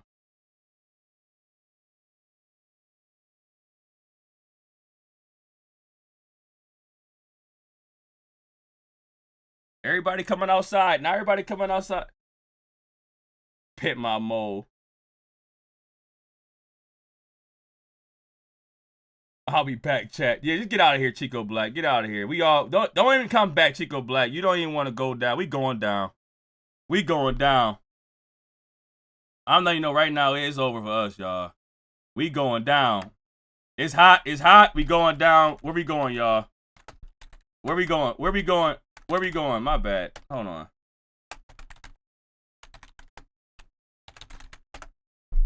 Where we going, y'all? My bad. This man freaking, we are the Cypher. He's on fire! This man got too many. He on the mole right now. Get your mole on. He on the mole right now. Jesus Christ. That man is 30 for 30. He's shooting 30 for 30. God dang. The original mole. Kumo D.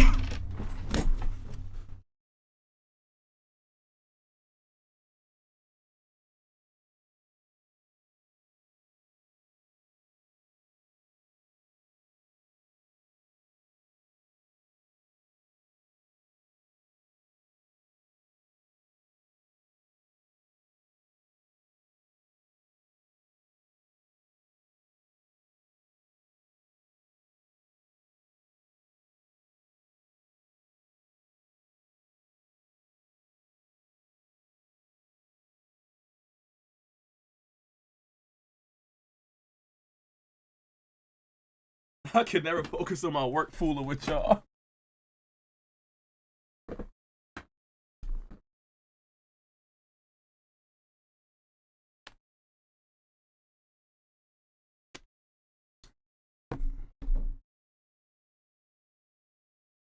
Mo paper, mo paper, mo paper.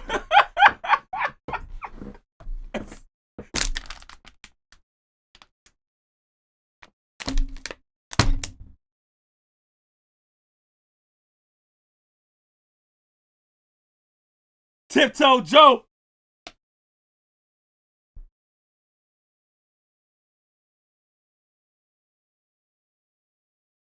He's on the mole.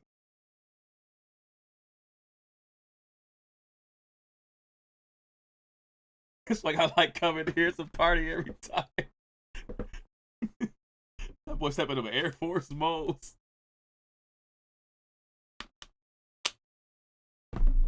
Oh my god. Oh my god.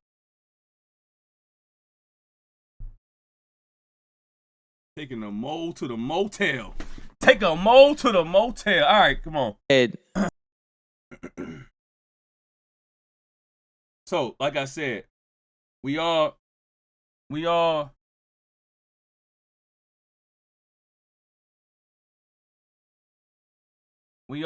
freaking be having our good time, making fun at Young Thug. You know, because Young Thug is pillow talking with women and just saying a whole bunch of things, spewing his freaking feelings towards women while being locked up. This picky in the brain head ass was doing it for free. For free. He was free in the bed saying, yo, this dude, Drake, don't take care of his shit. He got a freaking kid somewhere in Amsterdam, just chilling, nobody know about. And letting everybody just pillow talking, right? It was already a Young Thug before Young Thug. Everybody was talking about them leak freaking audio things in jail for Young Thug. When 40 over there, I know 40 was mad quiet. Just finding a hole to dig into. I know 40 was mad quiet, right? Just sitting there watching Young Thug get exposed for talking to a girl about other people's business. And then 40 like, damn! That sound like me! So you saying...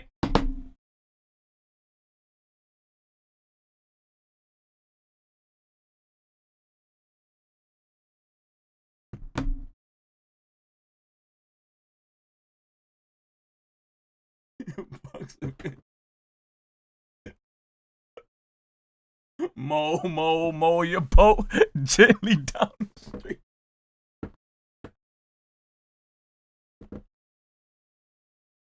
So 40 was the original mole, the first mole, the last of the Mohican, right? He was the mole rat. He was the naked mole rat. He was the pillow talker before Young Thug, the pillow whisperer. He was the pillow whisperer before Young Thug. He was talking to females. Females told Push. Push ruined Drake's image. Allegedly, Drake lost some Adidas deals or something like that. So why would Drake want to continue business with the person that's around him that's being a mole? So what happens? Drake continues to chill with freaking 40. This is my opinion. I could be wrong. Drake continues to chill with 40. We got the Certified Lover Boy. We got the freaking, what was it called? For All My Dogs. And we're continuing to still rock out. Even though For All My Dogs, 40 is slowly decreasing on production. And then we're continuing and we're going on into freaking the Kendrick Lamar and Drake beef. And as we're going on to the Kendrick Lamar and Drake beef before Meet the Grams, right? You gotta hear freaking people like Kendrick Lamar say this. I live a boring life. All right, this is the first bar. Your entourage is only to hustle you. What did 40 say in the article? All right, I'm not putting this together. 40 doing it. 40 is telling us all what you got on my 40, homie. I got a lot on your 40. Drake does this, does that. What do you need to know? 40 is the new 20. I got a lot on your 40. I got you. No problem, right? He's saying that you would have caught that your entourage is only there to hustle you, right? Because for some reason, you want to trust Dr. Evil. I wouldn't trust Dr. Evil, right? Where you at, 40? Get rid of all this Metro shit. Metro, shut your whole ass up, make some drums. No, stop. Damn, Metro. All right, here we go. 40 says, I reap the benefit of Drake carrying the burden of celebrity because of my proximity to him. The benefit of his sacrifices, albeit those come with incredible perks. This man called Drake a proximity. He didn't say a friend or a brother. He said, I reap the benefits of Drake because I'm near this motherfucker. I'm near him. I get the freaking benefits of being around this motherfucker, right?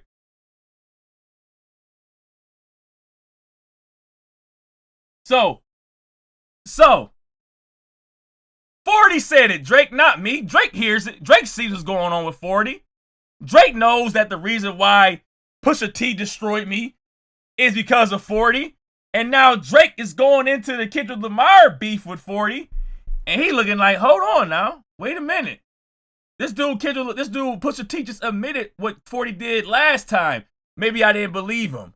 But now, as it's playing out this time, to tell you, but damn! Damn! 40! 40!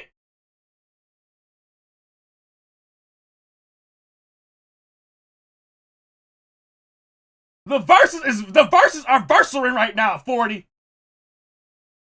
The math is mathing, the verses are versering, the lyrics are lyricaling. Damn, 40! Two of them is practically tired of the lifestyle, but don't have the audacity to tell you. You sacrifice personal freedom for public consumption, and I wasn't down for all that.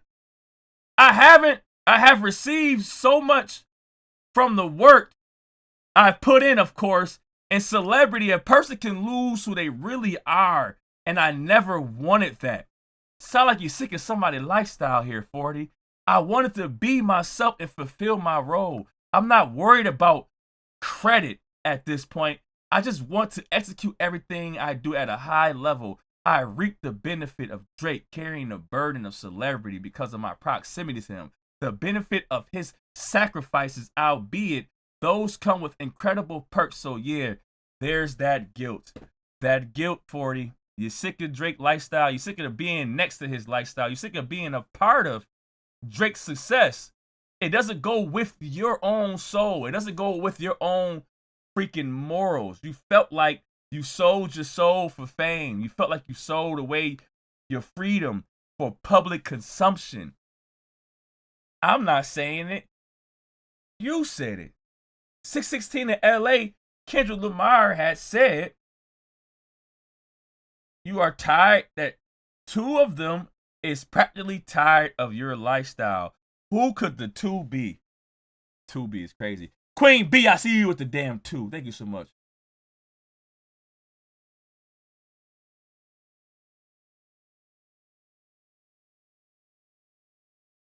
Who was the second person? Queen B going crazy with another 2. Thank you so much. Agent like 5, another 2 going crazy, Queen B. Thank you so much. Thank you so much. Oh my God, what is happening right now? Somebody hacking her. Somebody hacking. Who hacking Queen B page? Somebody hacking her account. They hacking her account.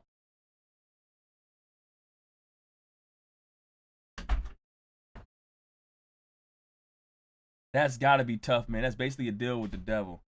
This is in September 2025. He just started just unraveling and unleashing his freaking relations with Drake. He like, man, I get the perks, I get the benefit of being around Drake, but it's also I'm guilty. I feel guilt behind it. I feel like I'm going against my own morals. I'm getting the benefits. I just want to do my hard work and just live in peace. I'd rather live in peace, but I'm being put out there as this public figure. I'm losing my freedom. I'm going against my own morals and I'm getting guilt for it. So, is it Drake that cut off 40 from being on the future projects like Some Sexy Songs for You because his name is not in there? Or is 40 sick of Drake lifestyle? Why did 40 go from being heavily producing a certified lover boy to not being that, not being that much into the works of freaking For All My Dogs to not being at all on So Sexy Songs For You, and I'm going to take a freaking another freaking guess that he's not on the Iceman album as well. Did Drake cut off 40 because he's like, hey, the first time I heard that you had told my business, I just didn't believe it. Pusha T tried to blame you, Pill talking to a girl, and the girl told him, I know what that is. That's divide and conquer. I understand that war tactic. Try to make sure that I'm mad with the people inside of my circle, and that way, everything started crumbling down. My whole empire started crumbling down. I don't want to believe Pusha, but now as I go into the Kendrick Lamar beef, and Kendrick Lamar is saying, hey, we know a lot was going on. I know about Meet the Grams already. I know about Family Matters already. That's why I made Meet the Grams. I know about all the situations about you, and you're saying that you fed me the information? Drake, you yourself said whoever fed you the information is clowns. What if 40 is the clown? 40 is the original mole rat, right? Oh my God, Queen B with the freaking 4. What are you doing?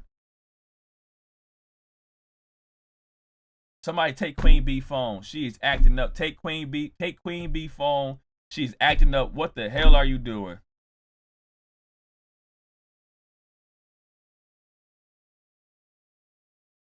So, you say, we fed you the information. Then you say, whoever gave you the information is clowns. But 40 has a history of being a mole. Now that you see that, hey, maybe the mole is in my camp, I got to do all the divide and conquer, all my brothers, all these backstabbers. It's a lot of backstabbers. When you was going on tour and you was going on your little shows, you was up there saying there's a lot of backstabbers. Your brothers is backstabbing you. Who could it be? 616 in LA is just growing. It's just aging like fine wine to me, because it's either Drake, you cut off 40 because 40 was out there snitching on you, being a mole, or 40 is sick of your lifestyle and he's slowly weeding himself out of that. He slowly just got away from you because he's sick of being around Drake and the way he moves. Okay, this part right here is just so telling. Where is it at? A person can lose who they really are, and I never wanted that. What if 40 saw either himself losing who he really was, or he saw who Drake was? Now, me personally, Drake, you was always this way. The way you was so angry over that unseasoned tuna sandwich, and you was so mad at your mom over a tuna sandwich. Ain't no way in the world, ain't no tuna fish sandwich bagel in the world tastes that damn good, Drake. Where I'm up there just being pissed off at my own mother. At my own mother, B. So how you was acting, 18-year-old you, in your mother's bachelor pad basement over that damn tuna fish sandwich, how he was opening the bag. He opened the bag up with his hand like this. He had his hand like this, opened the bag up. It's like, oh, a chicken sandwich. Oh, chicken sandwich. Oh, something with flavor. No, I didn't want a chicken sandwich, Mom. I wanted tuna. And then he was like, she shushed the bag away. He was like, yeah, well, I guess I was just joking, Mom. Yeah, because I really joked like that over my tuna fish bagel sago sandwich. And he had his hands like this. I know for a fact that Drake was already a terrible person. Drake never lost himself. He was already this person in the beginning. And he just became more of this, this evil, narcissistic freaking being that we already knew ahead of time when you was 18-year-old with a tuna fish. But 40 probably felt like he did have morals, and his freaking visions and his goals got blocked by dealing with a Drake, and he had to probably distance himself. It could be either or, right?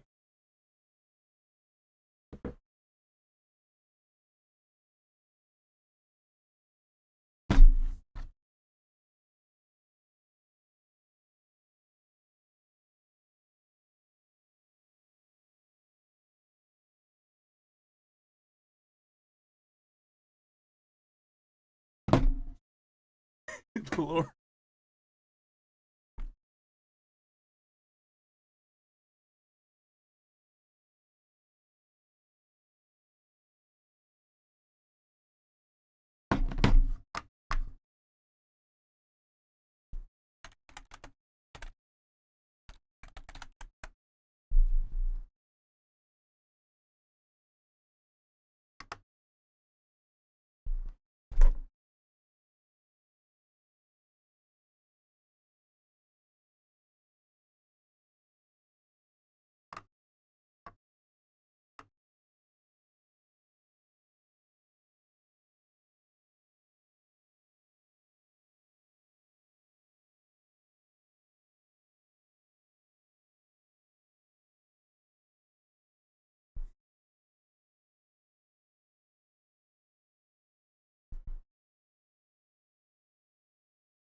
This man called him Lord Voldemort. Lord Voldemort.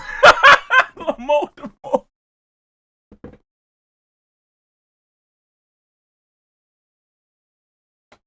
It's all right. This mole got no chambers in it. This mole secrets got no chambers with it.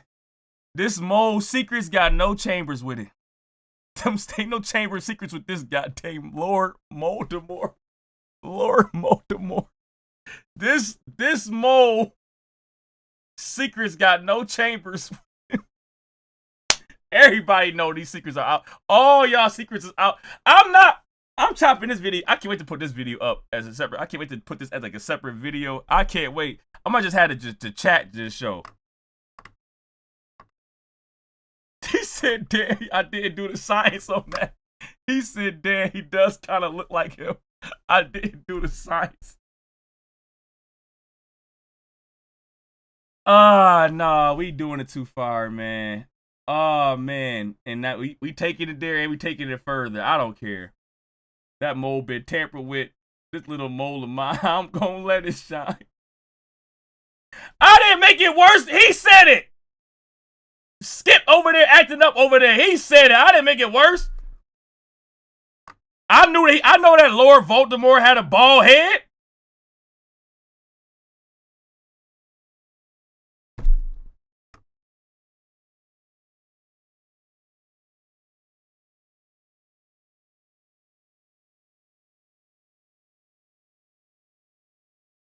I come back and y'all still. It's not me. It's not me. I'm not a part of this. Ah, shit, my hair.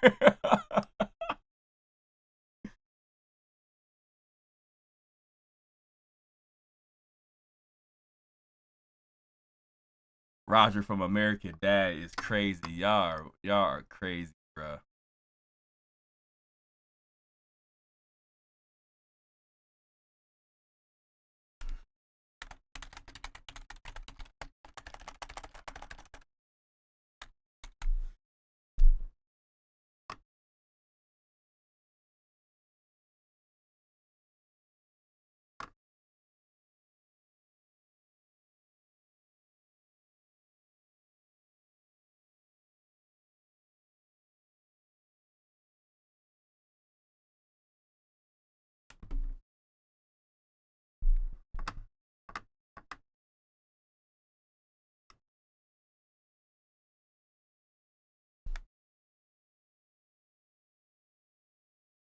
Well, now my moles hurt. Well, it's your fault. You are a bad influence on the chat. I don't do this. Andy Penny, I don't do this. All I do is present something and I let it fly. When I let it fly, I don't dictate where it go. I just put it out there and let it fly. The chat start grabbing at it. I don't do nothing after that. When the chat start grabbing at it, I just put it out there and I let it fly. That's all I do. I'm not a part of this. I'm not petty. I am not part of this. Whoever said Rogers need Jesus. Electrifying.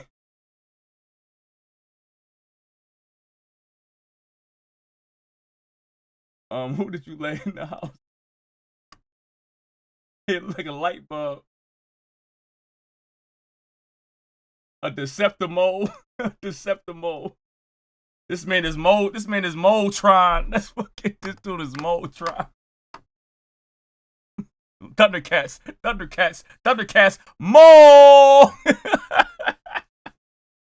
No, I'm not, Lone Star, no. Lone Star, no, I'm not. Because when I was trying to diss Metro Boomin, you stopped it. No. Lone Star, when I tried this, oh no, you did say something funny about Metro Boomin. What you say about Metro Boomin? Oh, you said he was mumbling. You said how he was talking is mumbling. Lone Star, you tried to stop it. Lone Star tried to stop it. We weren't supposed to get here. We were supposed to stay at Metro Boomin, and then we probably would have been on the way out. Then we somehow got from Lone Star and went to freaking, Mega Mole Man, the Mole Man. Wallace said, fly my pretties. Koala is the battery in the chat's back. Don't take much to get it started. I don't do nothing. I don't do the Moltron activated. With the justice. Someone had to stick up for Metro and Lone Star. Not mold, but mold. 7-minute mold. Oh man, J Mo. There you go, J Mo.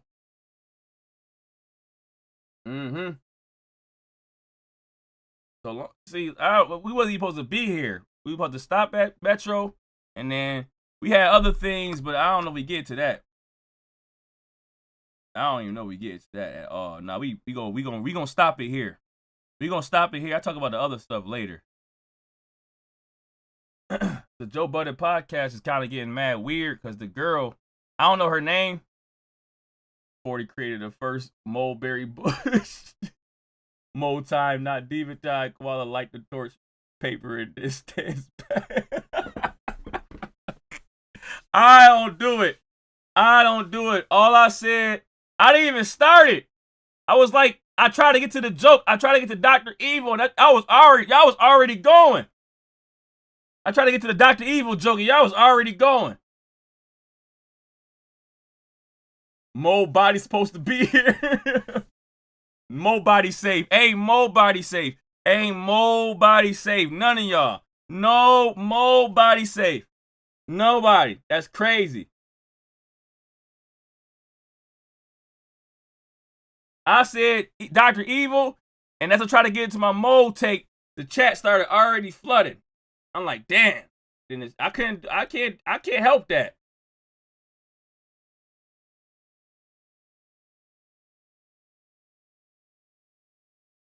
JBP been weird. Is that her name? Mona? Mona, this take right here, Andy Payne. Let me know how you feel about this, Andy Payne. Is that her name, Mona? Real quick.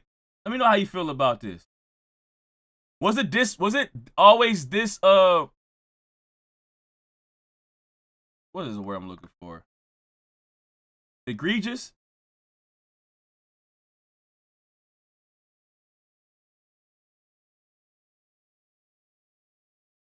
Gonna do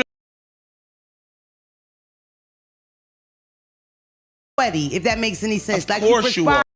Nigga, you doing all that lazy asshole. Check it out. to two niggas that. It's a little erotic. It's a little. I support Summer. Who is Summer? Is that her full name?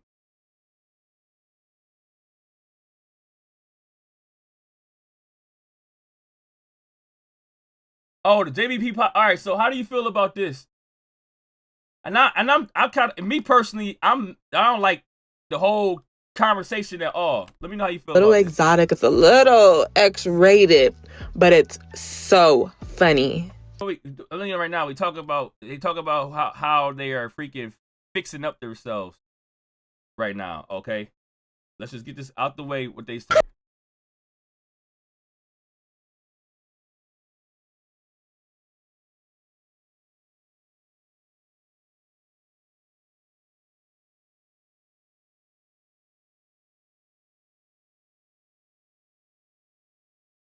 Now, I'm not saying. I don't know how to. I don't like this. What kind of podcast is this that we talking about people's pubic hairs? Shaving. My P word is clean and white and fluffy. They're talking about how they're shaving each other or shaving themselves, and then we're adding in. Is this segment right here? Y'all fine with this? Y'all like this segment shit? She's one of the guys. This is why they need Drake when they talk about this.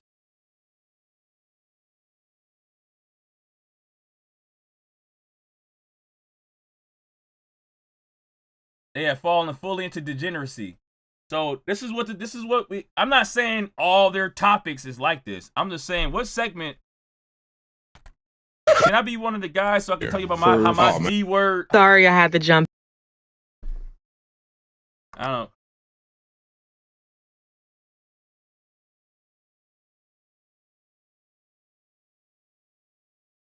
Now I get what Andy Pandy's saying. Andy Pandy, because Joe Budden been, we already know that Joe Budden would be red pilling his ass off. Well, she gives me the girl who starts cleaning after the party to make the guys think she a good one. I'm not Andy Pandy, I'm not discrediting what you're saying about Joe Budden. Joe Budden definitely be red pilling his ass off. And it's not, when he red pills, it's not a red pill where it feels like it's like a funny red pill. It's a freaking red pill that's like, okay, you overtalk women. You freaking, not only do you overtalk them, you undermine them. You freaking you demean their character. It's a lot that's going on with how the way Joe Budden talks to women, where he feels like they shouldn't be involved as much, or he does it in a way of, I don't know, I feel like there's a lot of discrediting, and that's a lot. And even Mel had moments where you feel like, yo, Mel, you are talking pretty decent about this certain topic, and Joe Budden will shit on it. I'm not sticking up for Mel. I can care less who is there, Mel, Mona, whatever's going on. I'm just saying Joe Budden does shit on women takes. Now, this segment right here, I'm like, okay, this is kind of, what I hope this ain't the freaking way to boost up the episode. Like, hey, we got boring shit to talk about right now. Ain't nothing jumping. Season December ain't happened yet. Drake over there being sorry. Kendrick Lamar freaking strict tour ain't happened yet.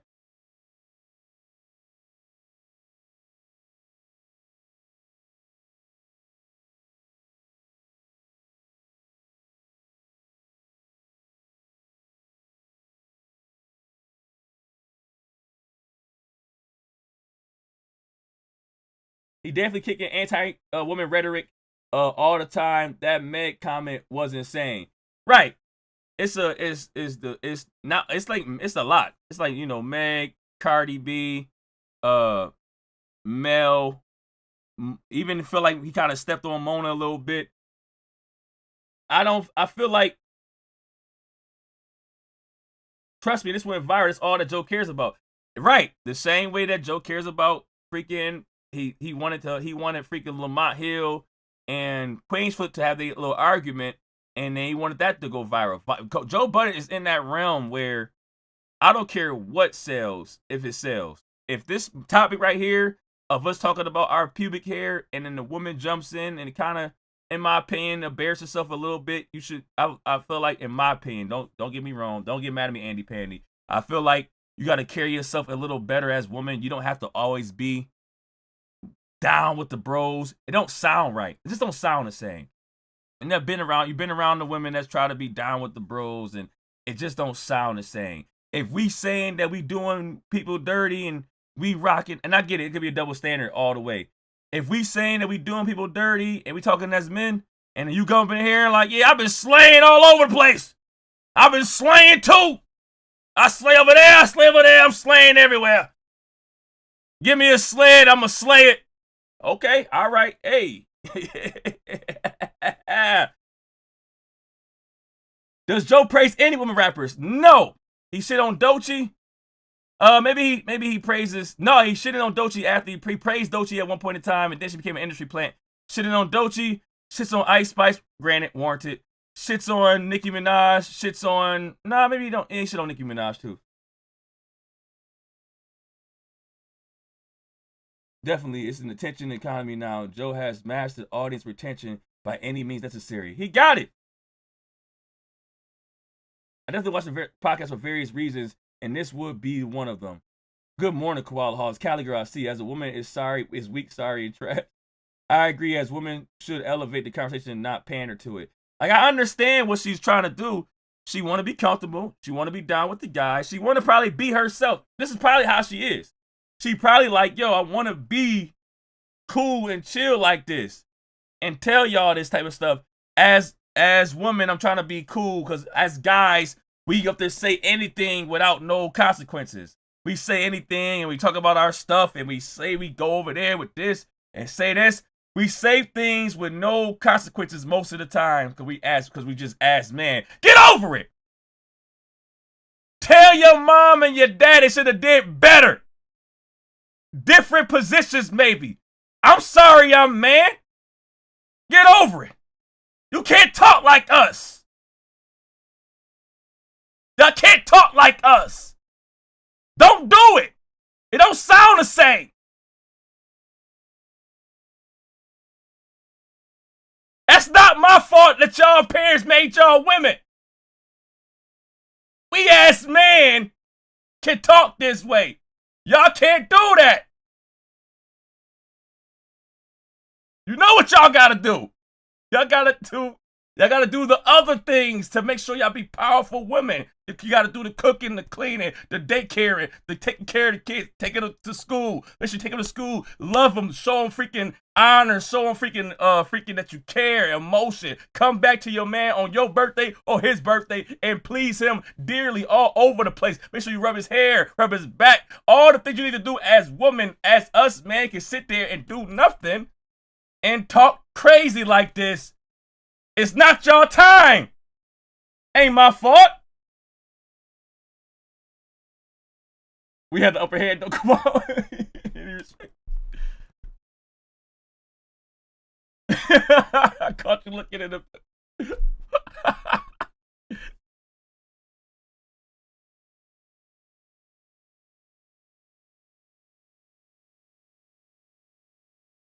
All right, Spike. I see you, Spike.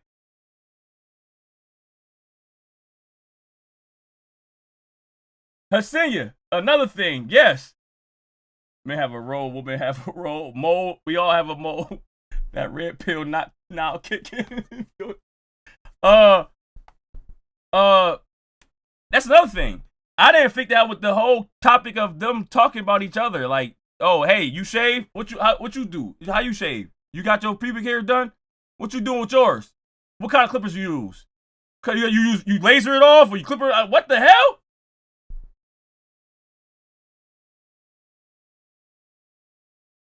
We birthed the nation, so we are stronger than man. When you push a baby out of your your hole, let me know. Hell yeah, talk that crazy stuff. The high detail is wild. Baby, in my opinion, the whole conversation was cringe, but for some reason, men feel like they could get away with it. I don't agree with how they was talking. Why are you asking another man how they are shaving themselves and if it's if it's okay or not? But it's okay to call us hoes. Let me think about this. All right, is it okay to call you? It's not okay to call y'all hoes, but do we get away with it? Well, if you see it, the rappers and everybody that's talking about it, they get away with it, right?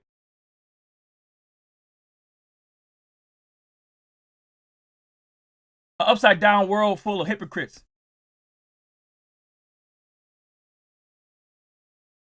My role is human.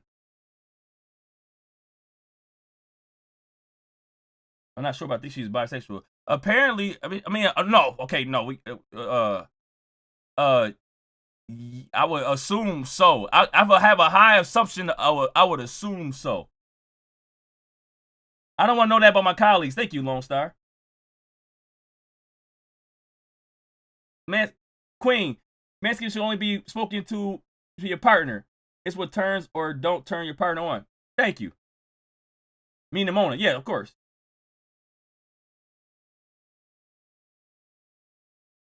Men need help so much they gotta refer to other men with grooming routines. I've seen it all. Wild days. Wild days, you gotta ask another man on how are they grooming themselves to find out that's weird or not. That's wild days. I'm pretty sure. Mona is this one. Miss K. I cannot be with my B with the boys. Can I talk about my D and balls? So, what I want to say is, will this last, Andy Pandy? will this last, or they gonna do the same thing to Mona eventually like they did to Mel? I don't think and Joe Budden, like We Are the Cypher said, Joe Budden going wherever goes viral. I don't care how we do it. If I gotta diss Kendrick, if I gotta diss Drake, if I gotta diss Megan, if I gotta freaking talk about if Mark Lamont Hill and freaking Queens Flip fight, if this situation right here, let's talk about all pubic hairs. Whatever goes viral on the internet, Joe Budden is all for the numbers, so he does not care. No, it won't last. Okay.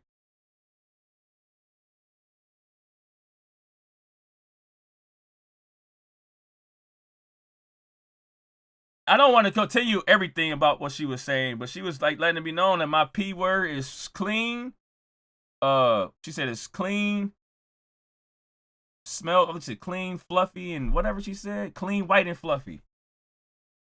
They're right. It's a fresh relationship, so they all laughing and having a good time. But I do feel like Mona she's obviously strong-minded. She's gonna say what she want to say, and Joe Budden is not gonna like that. Joe Budden think it's cute now because she's fresh. But as soon as she started going off too many more days of saying what she want to say, a lot of red pilling is going to happen. And Mona's strong personality, which is stronger than Mel's, because Mel kept quiet a lot of times. Mel kept quiet in a lot of situations. She'd have moments where she flip out, and she'd have moments where she try to speak her piece, and then she get talked over. But she has a lot of times where Mel would just sit there and just sit there and try to look pretty. And then then Joe Budden is weird, right?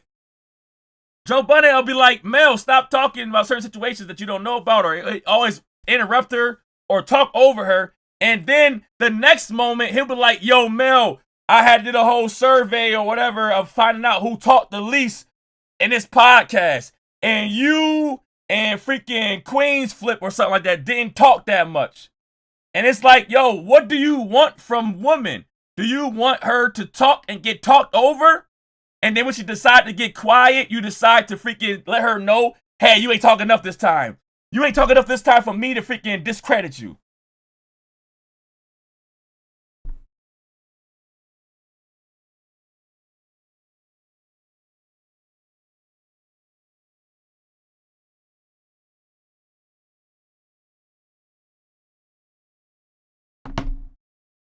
And I feel like Mel had chose certain times when she say, oh, I cannot talk right now because this is like a heavily man conversation. So if I try to start talking, they gonna red pill me. Mona seems that she's more strong-minded and more outspoken, where Joe will eventually get annoyed with it later on. It won't be cute no more.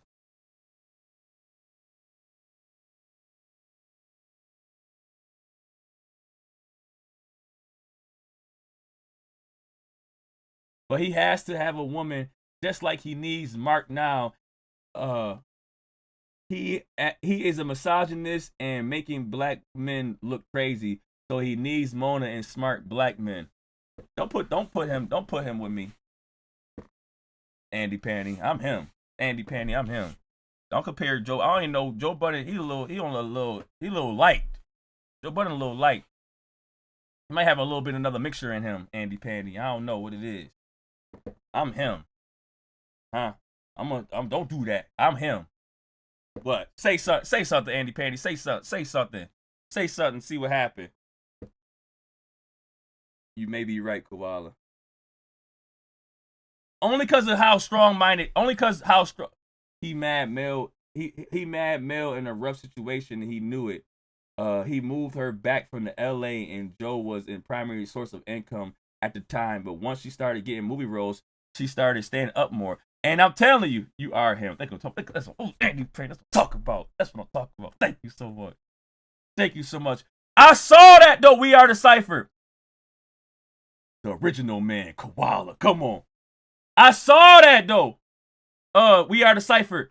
I saw Mel was being a little more, hey, I'm not dealing with y'all shit. As she started stating how I'm winning awards. I forgot what the award was, but the Gracie Award, I think it was. I'm winning awards.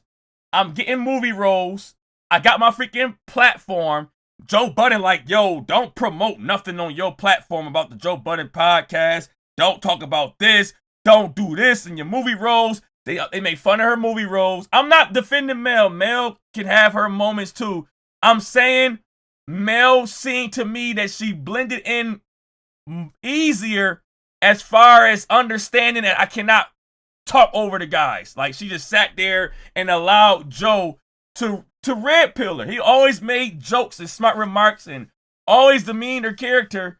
A lot of times, to me, it was frustrating. Like, yo, you will not let Melissa Ford talk. Even when Melissa Ford can be oblivious to the conversation, she'll try to throw her 2 cents in, and Joe Budden was like, yo, you know what you're talking about. Just stop talking. And now when she stops talking, you'll bring up the podcast stats on who said the minimum amount of words and blame Mel about that. Mel also has medical issues. Yeah, she's talking about her back pain, right? Sorry. Parks is unnecessary. I think Parks is only there because I'm pretty sure Parks is like the person that gotta have some type of powerful meaning of the setup. I'm pretty sure that Parks is the reason of the setup because Parks is pointless. I'm sorry to say it. Parks is pointless. Ice. No, sorry. Ice knows a lot about hip hop, so I can't say he's pointless. Obviously, Parks do too. I don't know. You gotta have. I like characters. So if I'm going off the driest of characters, it's Parks and Ice. Ish is fine. Queen's Flip is a little too much, but understandable. You try to get somebody like, Chad and Ocho Cinco and Shannon Sharp is like, you gotta have somebody that's like kind of a character there.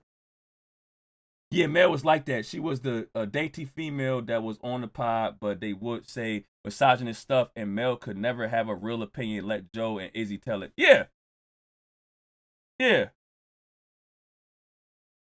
You can't out-talk effeminate men. Unplug they ass then. Well, you need a white face to get that pod to the cross lines. You're right. They all stick to me except for Joe. Oh, you a Joe Budden lover? Shy, you a Joe Budden lover?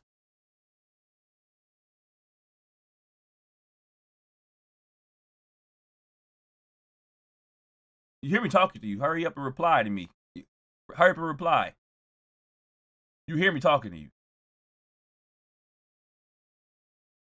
You got 5 seconds.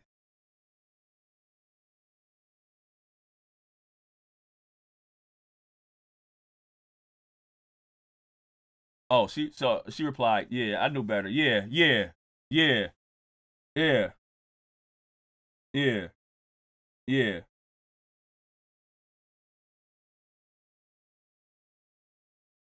No, I'm telling you, Joe Budden knows what he's doing. We're not gonna. So, put it like this: when Adam 22 was going viral for all his stuff, Adam 22 knew what he was doing.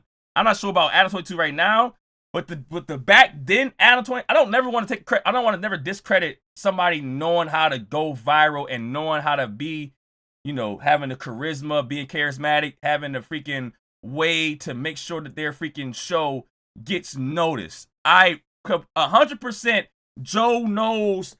Wow, Joe knows of ways to freaking, get the freaking eyes on him.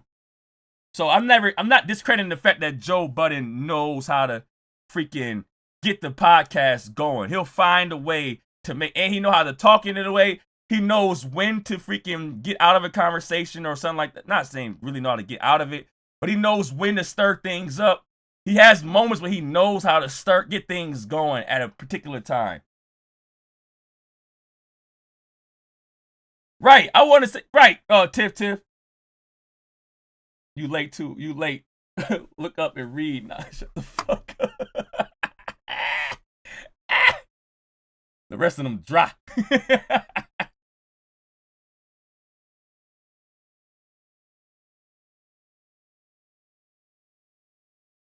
All right. I'm done with y'all. Y'all gotta be on the way. I appreciate this stuff though. I appreciate y'all be giving y'all takes, and they really don't want a female to speak, just look pretty on camera. But I will say, is Mona better in hip hop aspects? Is Mona, because it's not. I mean, I get it. They all hip hop based. So you would say the freaking the main thing that should be the main subject that should be talked about is hip hop. They do jump into other pockets. They jump into freaking movies and, you know, and sports. They jump into other topics, but you would say, hey, no, the main thing that y'all podcast is about is hip hop. So why would Mel be there if she's not hip hop focused?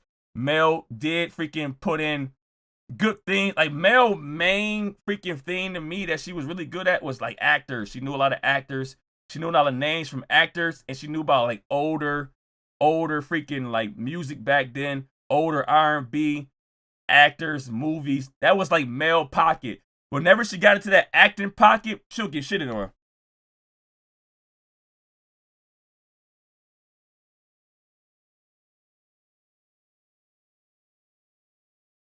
All right, man. We on the way out. We on the way out. I talked about y'all enough, man. Like Gilbert Arenas, right? Gilbert Arenas and Joe. That was a good thing right there, Idris. Say with Gilbert Arenas, he knows. I don't like Gilbert Arenas, but as far as a man knowing how to freaking make sure his shit go viral somehow, whether it's saying something crazy or getting everybody stirred up, getting somebody fired up, Gilbert Arenas knows how to do that business shit right there. Because Gilbert snitched. Mel is hip hop because she was a video vixen. She does better because she isn't intimidated, so she stands up to them more. Right, and is that going to be? And we are agreeing that might be her downfall because they might not. Where Rain and Rave at? Are we agreeing that might be her downfall because that may be a lane where Joe Budden at the moment is cute because it's fresh? How many years is going to pass by before we stop thinking that it's cute? Not saying that, not we as us, the audience, but as in Joe Budden. How many years is going to pass by when he start feeling like it's not cute that you keep on standing up for, you keep on talking over or talking back to us? Stick up for yourself while being dogpiled by a bunch of dudes, right?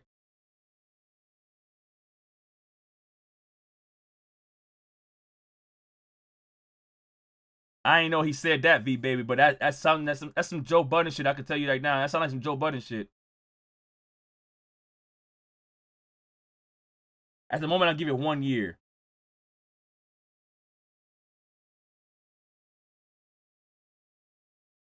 Now we on the way out, Tam Tam. If it gets more women watching, he may deal with it. Okay. All right.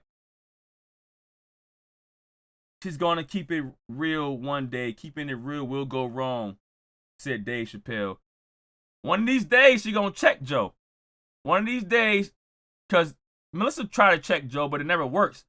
I feel like Mona's voice is gonna be powerful enough. Her voice sounds powerful. Her voice sounds like she's ready to talk crazy, right? One of these days, the little freaking male voice didn't get off as strong. Shut the fuck up, guys. It don't work. Her voice don't work to freaking to show how angry she is. Mona's voice is gonna work one of these days to go at Joe Budden. It's gonna work. Her voice is gonna work. 6 months. It's his character, so Joe Budden is not gonna change.